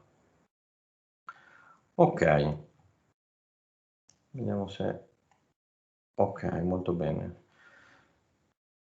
A questo punto passo se non avete domande, passo alla parte, diciamo, prettamente pratica, operativa, che è prevista da questo seminario. In particolare vedremo inizialmente un attacco di tipo ARP poisoning, e successivamente vedremo invece un attacco, un penetration test. La rete che verrà utilizzata è quella che vedete in figura, in realtà è analoga a quella che vedete in figura e ve la vado un attimino a spiegare. Noi, come ha detto anche in precedenza il professor Montesoro, utilizziamo questa piattaforma di virtualizzazione chiamata VirtualBox, tramite la quale è possibile sostanzialmente virtualizzare delle macchine con specifici sistemi operativi. Bene, noi abbiamo anche la possibilità di utilizzare una rete virtuale. In questo caso vedete che qua abbiamo VM, sta per Virtual Machine, quindi macchina virtuale. Questa qui è la macchina virtuale 1, questa qui è la macchina virtuale 2, questa qui è la macchina virtuale 3. Questi qua sono i relativi indirizzi IP, quindi 10025 è assegnata alla VM1, 10026 è assegnata alla VM2, 10027 è assegnata alla VM3. Queste macchine virtuali sono collegate tra loro tramite uno switch virtuale. Okay? Questo perché abbiamo utilizzato una modalità di rete chiamata NAT Network oppure rete con NAT in italiano. Molto bene, questo switch virtuale è collegato successivamente al default gateway che è 10.0.2.1 e a un server DHCP che assegna questi indirizzi alle macchine in maniera automatica, ok? A seconda dell'indirizzo di rete che viene utilizzato. Noi in questo caso l'indirizzo di rete utilizzato è 10.0.2.0, di conseguenza 10.0.2.1 viene assegnato di default al default gateway sempre e 10.0.2.3 viene assegnato al DHCP sempre. Tutti gli altri indirizzi IP vengono diciamo assegnati da questo DHCP in maniera automatica. Molto bene. Cosa ci permette di fare questa rete con NAT virtualizzata? Sostanzialmente permette la comunicazione tra le varie macchine virtuali, quindi ho la possibilità di comunicare da VM1 a VM2 a VM3 e viceversa, quindi fra di loro possono comunicare tramite questo virtual switch, quindi questa qui effettivamente è come se fosse una rete LAN. È possibile effettuare anche una comunicazione tra una macchina virtuale e l'host, cioè la macchina host. La macchina host sostanzialmente è il mio PC, cioè è quella macchina che ospita questa piattaforma virtuale. Quindi diciamo è esterna, questa rete qua in realtà è isolata dal resto, ma è possibile comunicare con la macchina host, quindi con il mio PC che ospita questa piattaforma virtuale attraverso questo NAT, no? All'uscita da questo NAT è possibile comunicare con la macchina host. Inoltre è possibile comunicare anche verso l'esterno. Verso l'esterno cosa si intende? Si intende andare nella rete, quindi andare verso internet. Come ci si accede? Bene, si esce da questo NAT, si passa per la scheda di rete fisica del PC host e da lì si va al default gateway del router e da lì poi si viene indirizzati verso l'indirizzo IP del server richiesto, quindi si naviga su internet sostanzialmente.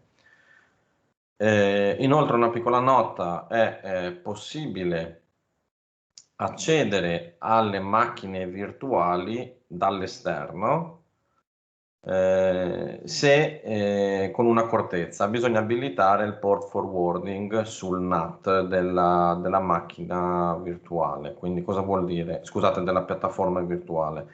Cosa vuol dire? Vuol dire che se io abilito questo port forwarding, questo inoltro di porte diciamo dal NAT verso una delle macchine, quella insomma desiderata, magari funge da server, posso dalla macchina host accedere a questa macchina virtuale prescelta, insomma.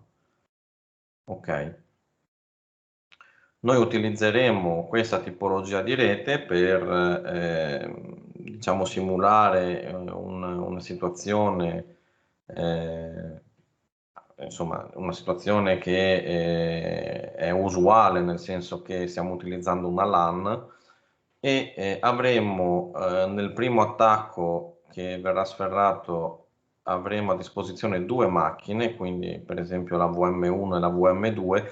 Gli indirizzi IP non saranno questi, perché almeno potrebbero non essere questi, ma vedremo come fare per individuarli. E nella seconda fase, nel penetration test, utilizzeremo altre due macchine. In realtà una macchina è sempre la stessa, che è quella dell'attaccante, mentre per effettuare l'ARP poisoning utilizzeremo una macchina, invece per effettuare il penetration test utilizzeremo un'altra macchina server. Ok, credo sia abbastanza chiaro lo schema. Se non avete domande neanche su questa parte, vi illustrerei quali sono le macchine e i sistemi operativi utilizzati e dopo partirei con la parte laboratoriale, pratica e operativa. Ok, quindi come vi dicevo seguirà una dimostrazione di attacco man in the middle passivo di tipo ARP poisoning e poi un penetration test su una macchina virtuale. In particolare nel penetration test la macchina virtuale utilizzata è stata appositamente costruita con delle vulnerabilità. Queste macchine virtuali con apposite vulnerabilità costruite appositamente sono disponibili anche online, si possono scaricare gratuitamente e possono essere utilizzati per effettuare diciamo, test o esercitarsi o a scopo didattico, educativo ed effettuare appunto questi penetration test. I sistemi operativi che utilizzerò sono una distribuzione Kali Linux, che è una distribuzione molto nota e conosciuta, utilizzata per il penetration testing e anche talvolta anche per diciamo nell'ambito forensics, mentre la vittima dell'attacco man in the middle, quello di tipo ARP poisoning, utilizzerà un sistema operativo chiamato Slax, che è sostanzialmente una distribuzione Linux che deriva da Debian, molto, molto leggera. Ho utilizzato questa perché richiede proprio pochissime risorse hardware e la utilizzeremo per effettuare come vittima di questo attacco, mentre successivamente utilizzeremo un'altra macchina, che è questa macchina qui, che è stata appositamente costruita con le vulnerabilità, una macchina server con Ubuntu, la quale verrà sottoposta appunto a questo penetration test. In particolare queste macchine virtuali le potete scaricare dal sito che vi lascio qui sulla slide, si chiama vulnhub.com e ci sono veramente tantissime macchine che si possono scaricare gratuitamente e sulle quali ci si può cimentare con questi test. Ok, ci sono domande fin qua? Diciamo la parte introduttiva teorica l'abbiamo terminata. Adesso dedicherei il resto del tempo per mostrarvi come funzionano questi attacchi. Se non avete domande, io procederei. Un attimo solo che organizzo le macchine sullo schermo giusto da condividervi. Intanto se avete delle domande potete scrivermi. Allora.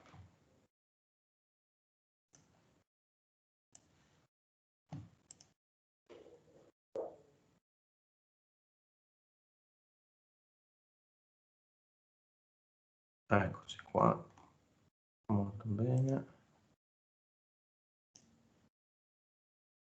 Ok.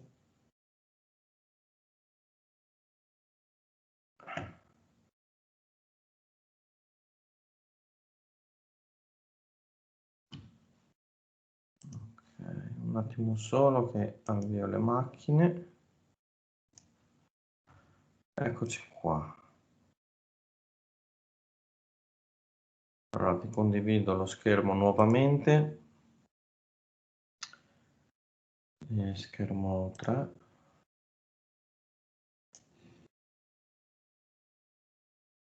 Ok, dovreste vedere lo schermo adesso, dovrebbe esservi apparsa la videata. Quello che vedete qua è sostanzialmente come vi si presenta VirtualBox una volta avviato.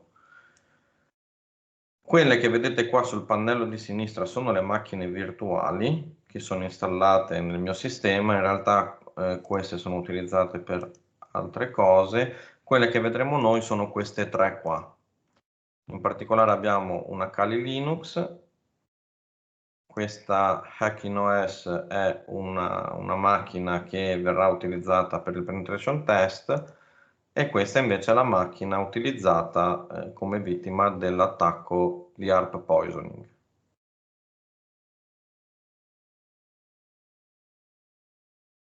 Bene. Ok, un attimo che mi metto qui lo schema di rete. Perfetto, allora vediamo come sono fatte queste macchine, in particolare mi date giusto un feedback per capire se si vede, se non si vede, cioè se lancio un comando di questo tipo vedete quello che c'è scritto sul terminale oppure no?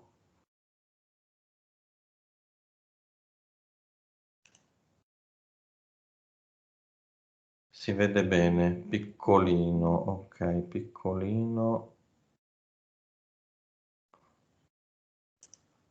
Posso fare uno zoom ulteriore, vediamo se...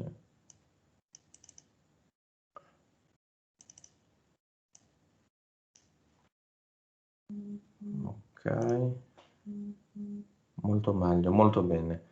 E in questa di qua invece devo cambiare la risoluzione prima, quindi un attimino che cambiamo la risoluzione di questa macchina. Ok, ok, e adesso vediamo se si riesce a mettere un pochino più grande. Ok. Bene, questa qui diciamo è la macchina che viene utilizzata come vittima. Molto bene, allora, come prima cosa vi mostro com'è questo sistema operativo Kali Linux, che è quello là di destra. Guarda, ve lo metto a tutto schermo così non ci confondiamo.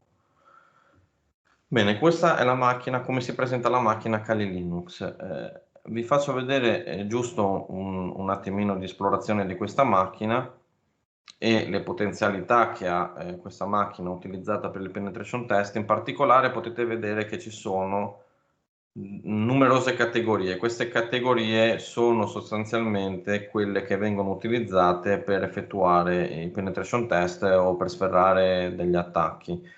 In particolare possiamo vedere la categoria 1 è Information Gathering, cioè il reperimento delle informazioni della rete per poter effettuare un attacco o informazioni sui servizi che girano su un determinato server, gli indirizzi IP, tutta una serie di informazioni. Guardate quanti tool sono presenti in questa distribuzione. Ogni tool fa qualcosa di diverso.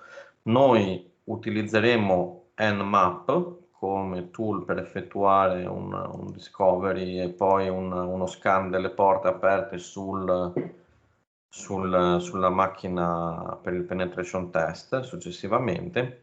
Poi abbiamo una categoria di analisi delle vulnerabilità, abbiamo una categoria per l'analisi delle applicazioni web, noi utilizzeremo WP-Scan. Ci sono numerosi tool per il cracking delle password in maniera automatica, utilizzando, il più famoso è questo, John the Ripper, utilizzando sia metodi brute force, si possono utilizzare questi metodi che sostanzialmente generano tutte le possibili combinazioni per trovare una password, che ovviamente molto oneroso dal punto di vista computazionale, o se no vengono utilizzati questi dizionari come base per poter comporre parole diverse. Okay? Quindi fanno queste associazioni, una parola singola, più parole concatenate fra di loro in diverso modo. Maiuscole e minuscole, come è stato detto anche in precedenza, vengono sostituite varie lettere con dei numeri, no? Quindi se c'è per esempio una O verrà sostituita con lo 0 e prova in questo senso a cercare il maggior numero di combinazioni possibili. Abbiamo anche gli attacchi wireless, il più famoso è Aircrack NG, che viene utilizzato appunto per sostanzialmente, tipicamente viene utilizzato per poter, diciamo, craccare la password di una rete wifi. Ci sono tool di reverse engineering, tool di exploitation, di sniffing e spoofing. Noi utilizzeremo questo DriftNet per lo sniffing dei dati nella macchina con l'attacco ARP poisoning. E poi vedete c'è anche forensics, c'è autopsy, c'è hashdeep, ci sono tanti tool. Ci sono anche i tool di social engineering che sostanzialmente cosa fanno? Vanno a creare, ha numerose funzioni, ne ha tantissime. Con questo tool si possono creare ad esempio delle campagne di phishing tramite mail in maniera ottimizzata e possono essere utilizzate appunto per carpire delle informazioni da parte di utenti che diciamo ingenuamente cadono nel tranello della social engineering. Ok, ci sono una miriade di tools, sono tutti quanti documentati, c'è una documentazione molto ricca online, ma c'è anche la documentazione su Linux, quindi attraverso la man page, quindi diciamo il manuale di ogni attacco, c'è la possibilità di scoprire le diverse opzioni possibili per utilizzare questi tool. Va bene, fatta questa piccola panoramica, inizierei con mostrarvi un attimino come funziona questa tipologia di attacco che abbiamo detto essere l'ARP poisoning. Prima cosa da fare, quindi la prima cosa che noi dobbiamo fare qual è? È sostanzialmente fare un discovery nella rete. Cioè io non so l'indirizzo IP della macchina vittima, un attimo che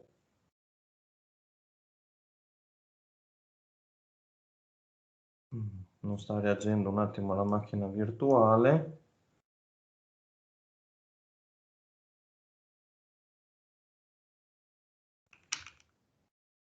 Ok.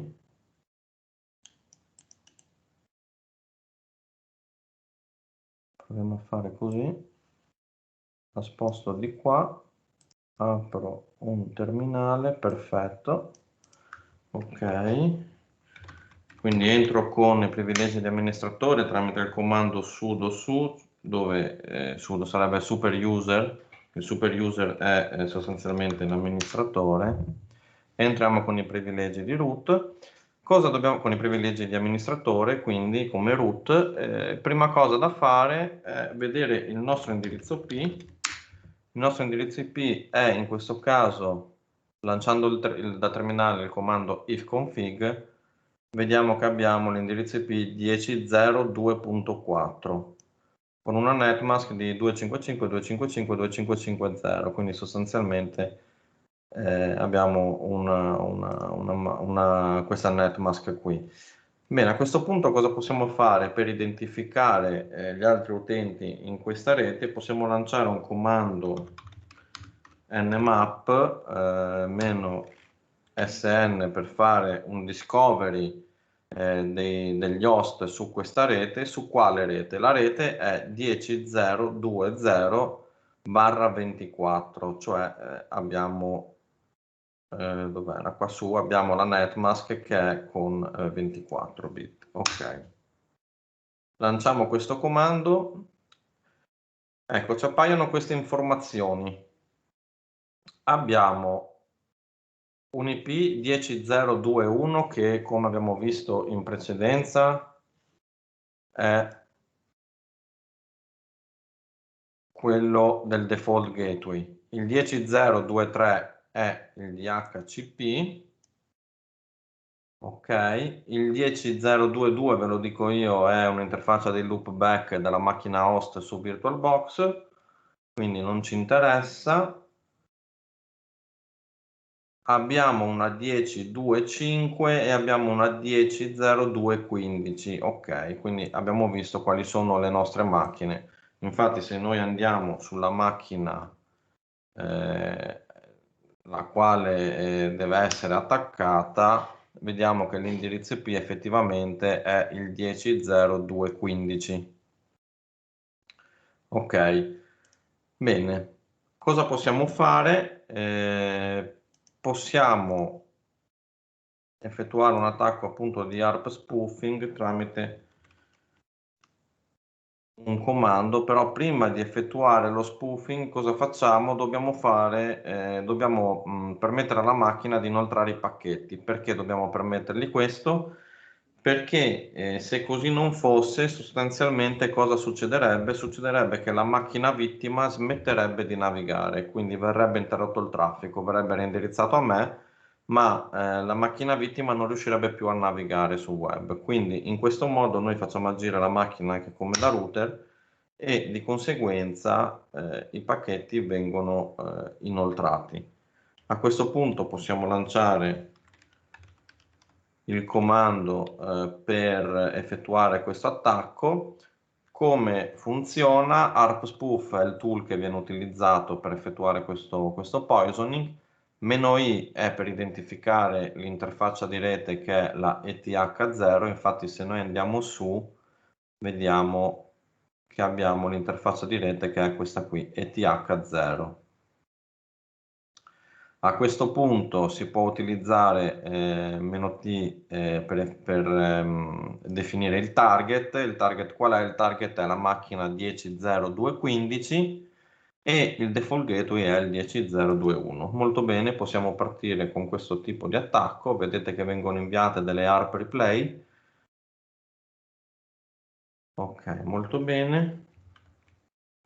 Apro altre due finestre di comando, una mi servirà per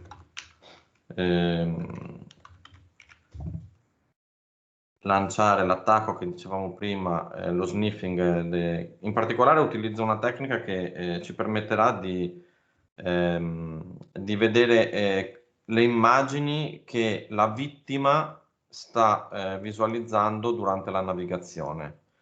Quindi se questa macchina vittima qua inizia a navigare sul web, ok, lancio il comando driftnet che è il tool utilizzato, -i che è l'interfaccia di rete ETH0.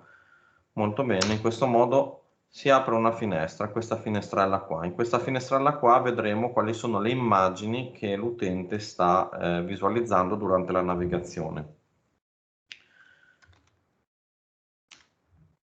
Adesso invece apro diciamo il file manager che su Kali Linux è Tunar, viene utilizzato questo file manager e le immagini che verranno scaricate dal tool DriftNet verranno salvate nella cartella temporanea TMP. DriftNet, eccoci qua. Molto bene. Quindi io dalla macchina adesso vittima provo a navigare su un sito web. Vedete che stiamo visualizzando le immagini che sta vedendo la vittima.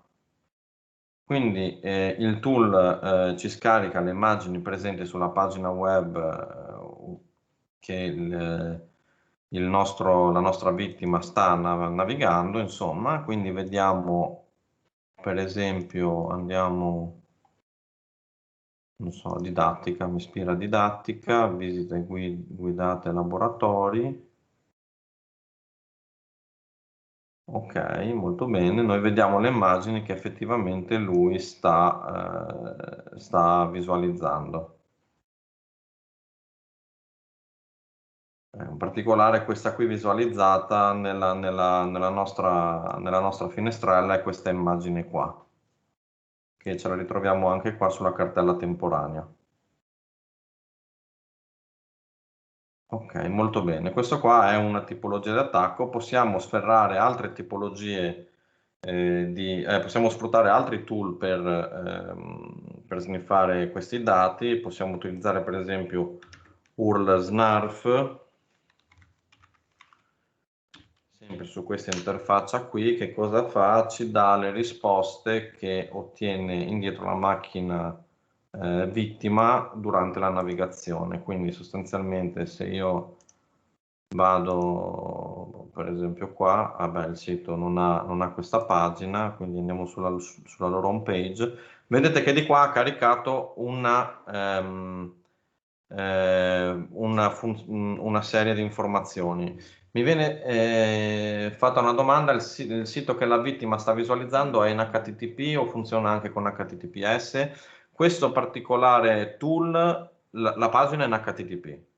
Questo particolare tool funziona con l'HTTP, ma ci sono altri tool che riescono a fare diverse cose anche qualora l'utente vittima stia navigando in HTTPS.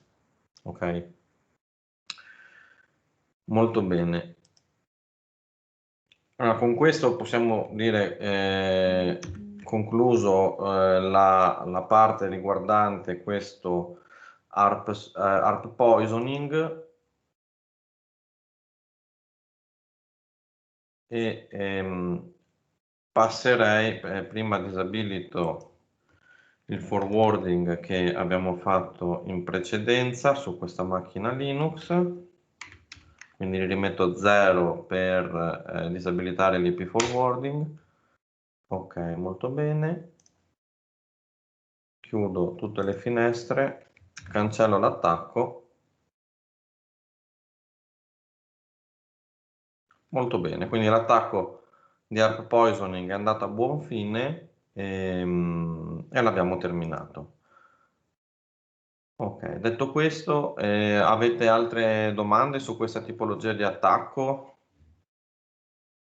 Io intanto, diciamo, siccome siamo andati un po' lunghi con i tempi, perché praticamente dovremmo già terminare, vi mostro soltanto come iniziare una fase di penetration test. Quindi ok, questa macchina qui la possiamo spegnere.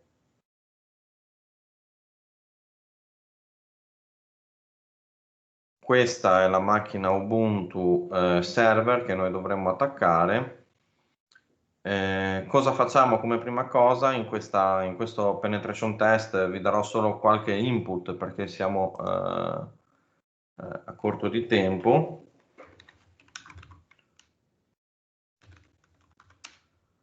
Ok, comunque sappiate che un penetration test completo richiede diverso tempo, no? Non è una roba che si fa in una mezz'oretta, è richiesto un buon quantitativo di ore, insomma, per poter effettuare un penetration test come si deve. In questo caso vedremo le principali fasi iniziali di questo test. La prima cosa da fare è sostanzialmente andare a fare appunto questo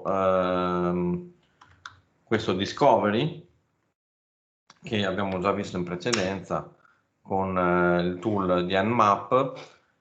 Ok, in particolare abbiamo visto che la 10.02.15, che era quella della vittima dell'ARP poisoning, è spenta, quindi non risulta dallo scan di questo test.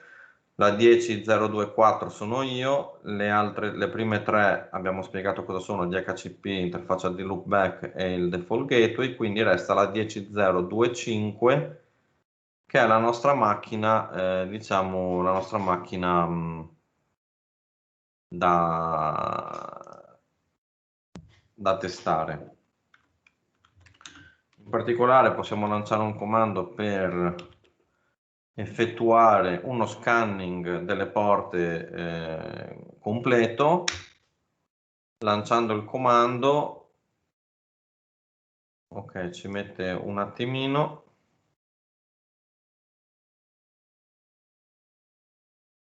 Cosa facciamo adesso? Andiamo a vedere per esempio quali sono le porte aperte. Ecco qua la risposta.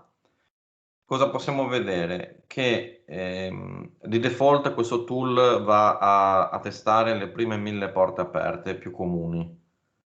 Ok, vediamo che qua ne ha 998 chiuse, ne abbiamo 2 aperte. La prima è la porta 22, quindi quella dedicata per il server SSH. In particolare abbiamo visto che qua abbiamo la versione di OpenSSH, è la versione 7.2p2, gira su Ubuntu e stiamo utilizzando la versione 2, quindi stiamo utilizzando SSH2. Abbiamo anche le chiavi crittografiche pubbliche a disposizione. Poi abbiamo una porta 8000, quindi porta non standard, sulla quale viene fatto girare un servizio HTTP. Ok, in particolare vediamo che è un server Apache, la versione è la 2.425. Ci dice anche che secondo lui sta utilizzando un CMS WordPress versione 5.0.3, quindi vedete che questo tool vi dà un gran numero di informazioni e si potrebbe anche andare a verificare se ci sono delle vulnerabilità note su questi servizi. Si può andare a visitare il sito CVE Common Vulnerability, vediamo se si apre, ve lo faccio vedere di qua, eccolo qui.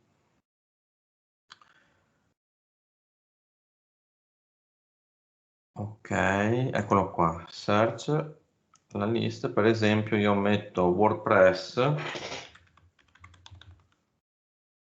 Intanto mettiamo solo WordPress, ecco, vi faccio vedere tutte le... Ok, queste sono le vulnerabilità note fino ad oggi, e non so se vedete, ma sono tantissime, in particolare su WordPress ce ne sono veramente tante. Ecco, se si può far ricondurre, per esempio, quel servizio a una di queste vulnerabilità note, si possono sfruttare per effettuare degli attacchi, no? Molto bene, poi cosa ci dice? Ci dice che è presente un file robots.txt. Per chi non lo sapesse, questo file robots.txt viene utilizzato nella root della directory del web server, sì, in realtà del sito web, per, diciamo, evitare di indicizzare su Google o su un motore di ricerca in generale determinati path. In particolare qua vediamo che le due entry disabilitate, bisognerebbe andare a vedere questo file qua, ci trova anche questo file upload.php e questa cartella uploads, ok, insomma ci dà tutto un gran numero di informazioni. Quindi intanto, come prima cosa, qua possiamo mettere tutto schermo, possiamo andare a verificare, quindi apro il browser, molto bene, andiamo all'indirizzo IP 10.0.2.5, porta, abbiamo detto, la 8000.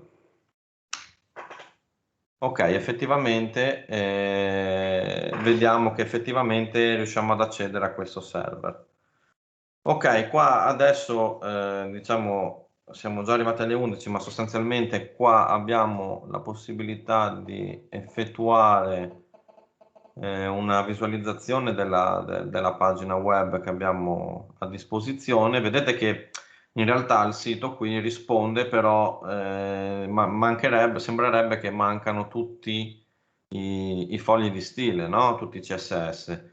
Quindi probabilmente mi viene in mente che potrebbe essere dovuto al fatto che il collegamento a questi file CSS potrebbe essere in qualche modo corrotto per qualche motivo. Posso andare a vedere la pagina web, quindi View Page Source. Qua abbiamo la pagina web al completo. Ok, ecco, infatti si vede che viene utilizzato come non viene utilizzato l'indirizzo IP della macchina, viene utilizzato localhost, quindi in realtà lui invece che andare sull'indirizzo IP del server sta cercando i file in localhost e quindi sopra la mia di macchina. Ok, a questo punto si possono fare diverse cose, in particolare sarebbe il caso di modificare il file di host che abbiamo noi sul computer. Vi faccio vedere solo questa parte. Quindi se noi andiamo su Etch host, ecco, vedete qua in alto che il localhost è sull'IP 127.0.0.1. Questo è l'indirizzo di default in tutte le macchine. Possiamo commentarlo e mettere come indirizzo IP questo della macchina, quindi 10.0.2.5, quindi mettiamo il localhost, salviamo. Ok, vediamo se è andato a buon fine. Molto meglio, vengono trovati tutti i file di stile, vengono trovati tutti i link alla macchina. Perfetto, perché lui adesso sta cercando il localhost, però questo localhost in realtà le abbiamo detto, guarda che quel localhost non è la mia interfaccia di loopback, quindi le abbiamo detto quel localhost è l'indirizzo IP 10.0.2.5. Ok, intanto siamo arrivati fin qua, abbiamo visto che c'era una cartella uploads qua, possiamo andare a verificare cosa c'è lì dentro, quindi proviamo ad andare lì. Ok, è forbidden, quindi errore 403, forbidden. E qua viene comunque visualizzata la versione di Apache, il server che viene utilizzato. Va bene, qua non abbiamo avuto fortuna, proviamo con upload.php. Ecco, già abbiamo la possibilità qua, sembrerebbe di inserire un'immagine. Ok. Bene, qua ci sono diverse strade che possono essere intraprese per portare a termine questa tipologia di penetration test. In particolare possiamo verificare, vediamo se ho immagini, qua non ho neanche un'immagine ovviamente.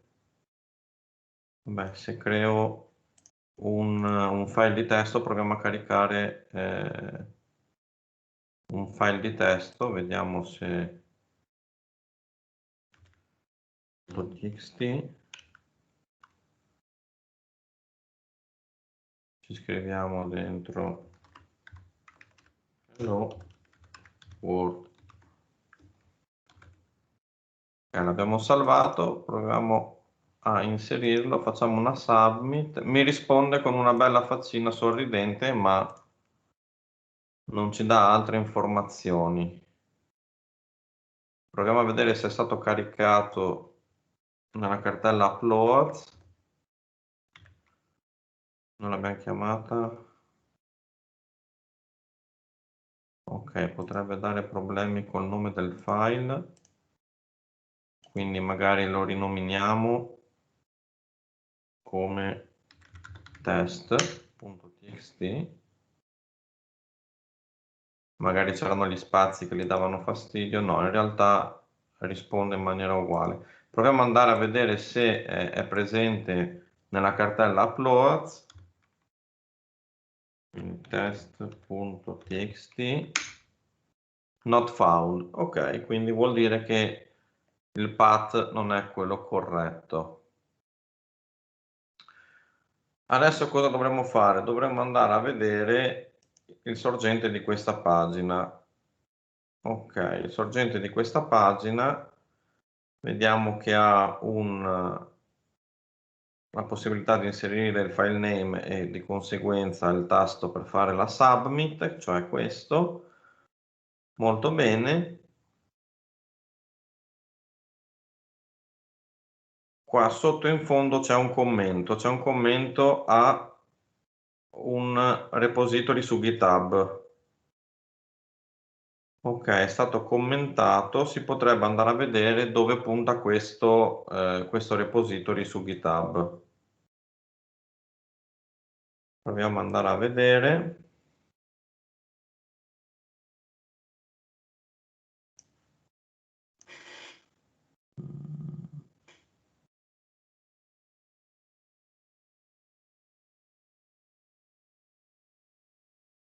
Ok.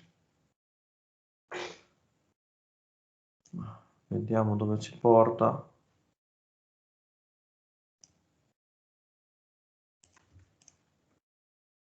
Scusate, facciamo una copia di questa roba qua.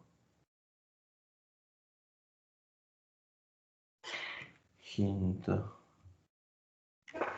Ecco, vedete che comunque non è un processo come quello precedente, dove abbiamo effettuato un attacco utilizzando giusto 2 tool per poter effettuare l'ARP poisoning. In un penetration test vengono coinvolte diverse abilità che deve possedere chi effettua questo test, no? Quindi noi adesso stiamo provando a vedere se con questo... Ah, guardate, c'è un upload.php qua. Ecco, quindi l'autore di quel sito ha caricato su GitHub la pagina web con il PHP, quindi noi ci becchiamo il PHP in chiaro, che è questa parte qua. Ecco, adesso sarebbe da andare ad analizzare questa parte qui. Sì, da questo punto in poi bisogna vedere dove ci porta. Se andiamo a perseguire questa strada, bisogna vedere dove ci porta. Ora credo che qua quello che succede è sostanzialmente che la directory target è uploads, quindi eravamo giusti, però il file viene chiamato come ecco, fa un hash, quindi con MD5 fa un hash del file e poi ci appende random number. Random number è un numero casuale da 1 a 100. Ok, quindi il file name viene composto in questo modo. Ok, quindi il problema è quello che noi stavamo andando alla ricerca di un file come test.txt, in realtà non viene fuori come test.txt, ma viene fuori un hash con MD5 di quel file lì e in più ci viene appeso un numero casuale da 1 a 100. Ok? Molto bene, poi fa anche un check se il file che è stato inserito è un'immagine PNG o un'immagine GIF, altrimenti ci fa un eco della faccina sorridente. Quindi praticamente cosa è successo qua? Noi abbiamo fatto l'upload di un file di testo e il sito ci ha risposto con una faccina sorridente. Questo è dovuto al fatto che abbiamo caricato un'immagine in realtà che non era un'immagine perché non è formattata come un'immagine. Per esempio viene richiesta una GIF sappiamo che come è fatta questa GIF, all'inizio del file GIF c'è sempre una sigla uguale che dovrebbe essere GIF 89A. Ok, se non ce la ricordiamo possiamo provare a googolare per cercarla o alla peggio posso creare un file GIF anche vuoto e verificare in seguito cosa cosa è scritto nella parte iniziale. Ok, a questo punto si potrebbe proseguire ancora. Vedete come si va avanti step by step, diciamo, no? Non è una roba che si può fare tutta subito in un colpo, ma bisogna insomma andare a cercare bene quello che è il da farsi. Ora, possiamo anche terminare qua, diciamo, la parte di penetration test, perché comunque richiederebbe ancora parecchio tempo, però l'obiettivo di oggi non era quello di portare a termine un penetration test, ma giusto darvi qualche input su come vengono effettuate queste tipologie di test e quali step vengono seguiti, come ci si approccia a un tipo di test di questo tipo.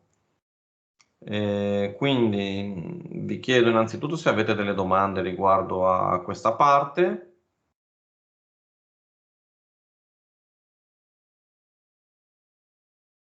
Ci sono domande? Era abbastanza chiaro fino a qua?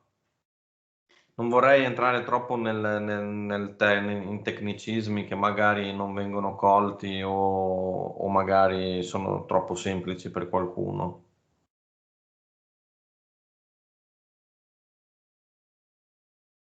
Ok, mi date un feedback cortesemente?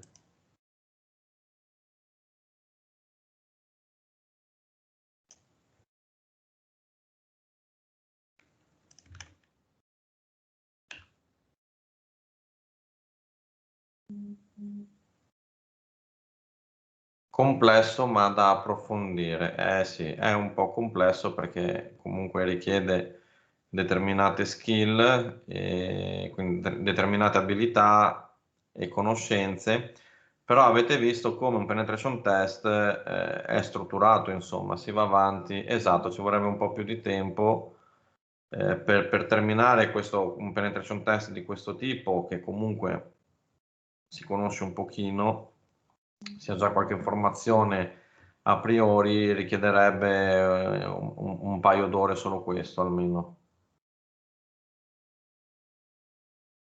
Bene, io direi che siamo andati anche già un quarto d'ora oltre il limite.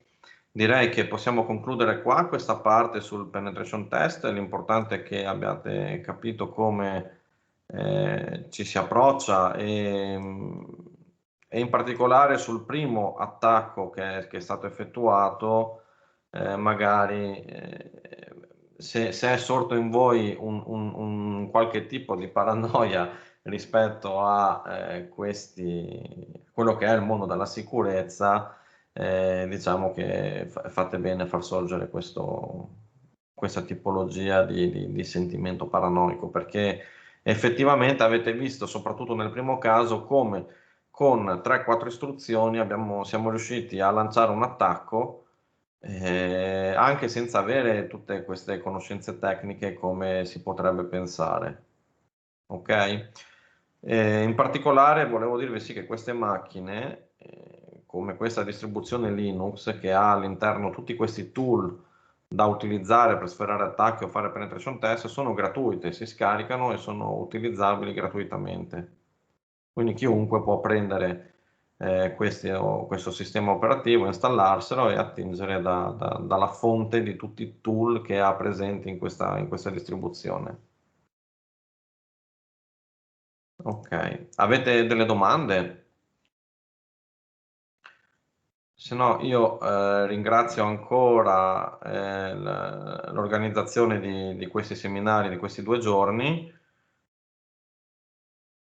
Vi ricordo che il materiale, quindi la presentazione, così se volete andare a rivedere gli step e i passaggi che sono stati effettuati in questa parte laboratoriale, potete andarli a vedere e verranno anche rilasciate le slide, penso nel pomeriggio. Ok, se non ci sono domande, io vi ringrazio per l'attenzione, spero di non avervi annoiato troppo con i tecnicismi e vi saluto.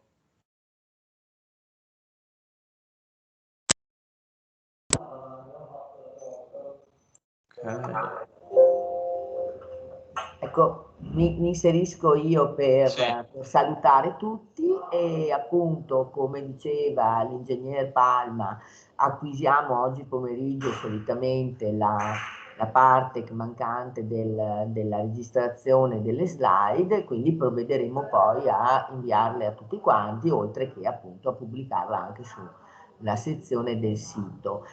Chiedo all'ingegner Palma, magari poi chiede al professor Montessoro, eravamo rimasti d'accordo anche che avevate un questionarietto di gradimento che di solito utilizzate per i vostri percorsi. Ok, sì, questo devo chiedere a lui. Il link anche di quello, così poi lo mando a chi ha partecipato sia l'altra volta che oggi. Qualcuno se n'è già andato perché logicamente alle 11 magari aveva altro, subentrava al lavoro, e quindi riusciamo a mandarlo via mail a tutti i partecipanti in modo da avere anche questo feedback restitutivo. Vi ringrazio veramente tutti. A breve ci sarà comunque attribuito, come dire, incarico all'Università di Udine, ci saranno anche dei percorsi sugli open data, mentre per la T2I della Camera di Commercio stiamo aspettando la calendarizzazione dei loro corsi, e poi a breve, non appena le colleghe degli uffici amministrativi riusciranno a sistemare la questione incarichi, ci sarà anche un altro elenco di percorsi sempre di formativi a diversi livelli, chiaramente aperti a tutti, alle scuole, ai tecnici, ai partner, eccetera, anche dello studio Barel, sempre sulla sicurezza informatica e argomenti attinenti. Quindi a breve troverete tutto. Abbiamo anche aperto una pagina Facebook, Innovation Lab, andate a cercarla e mettete il mi piace, e lì troverete anche lì informazioni che man mano andremo ad arricchire. Un saluto a tutti e a presto. Grazie, ingegner Palma. Bene, grazie a voi, un saluto a tutti, arrivederci.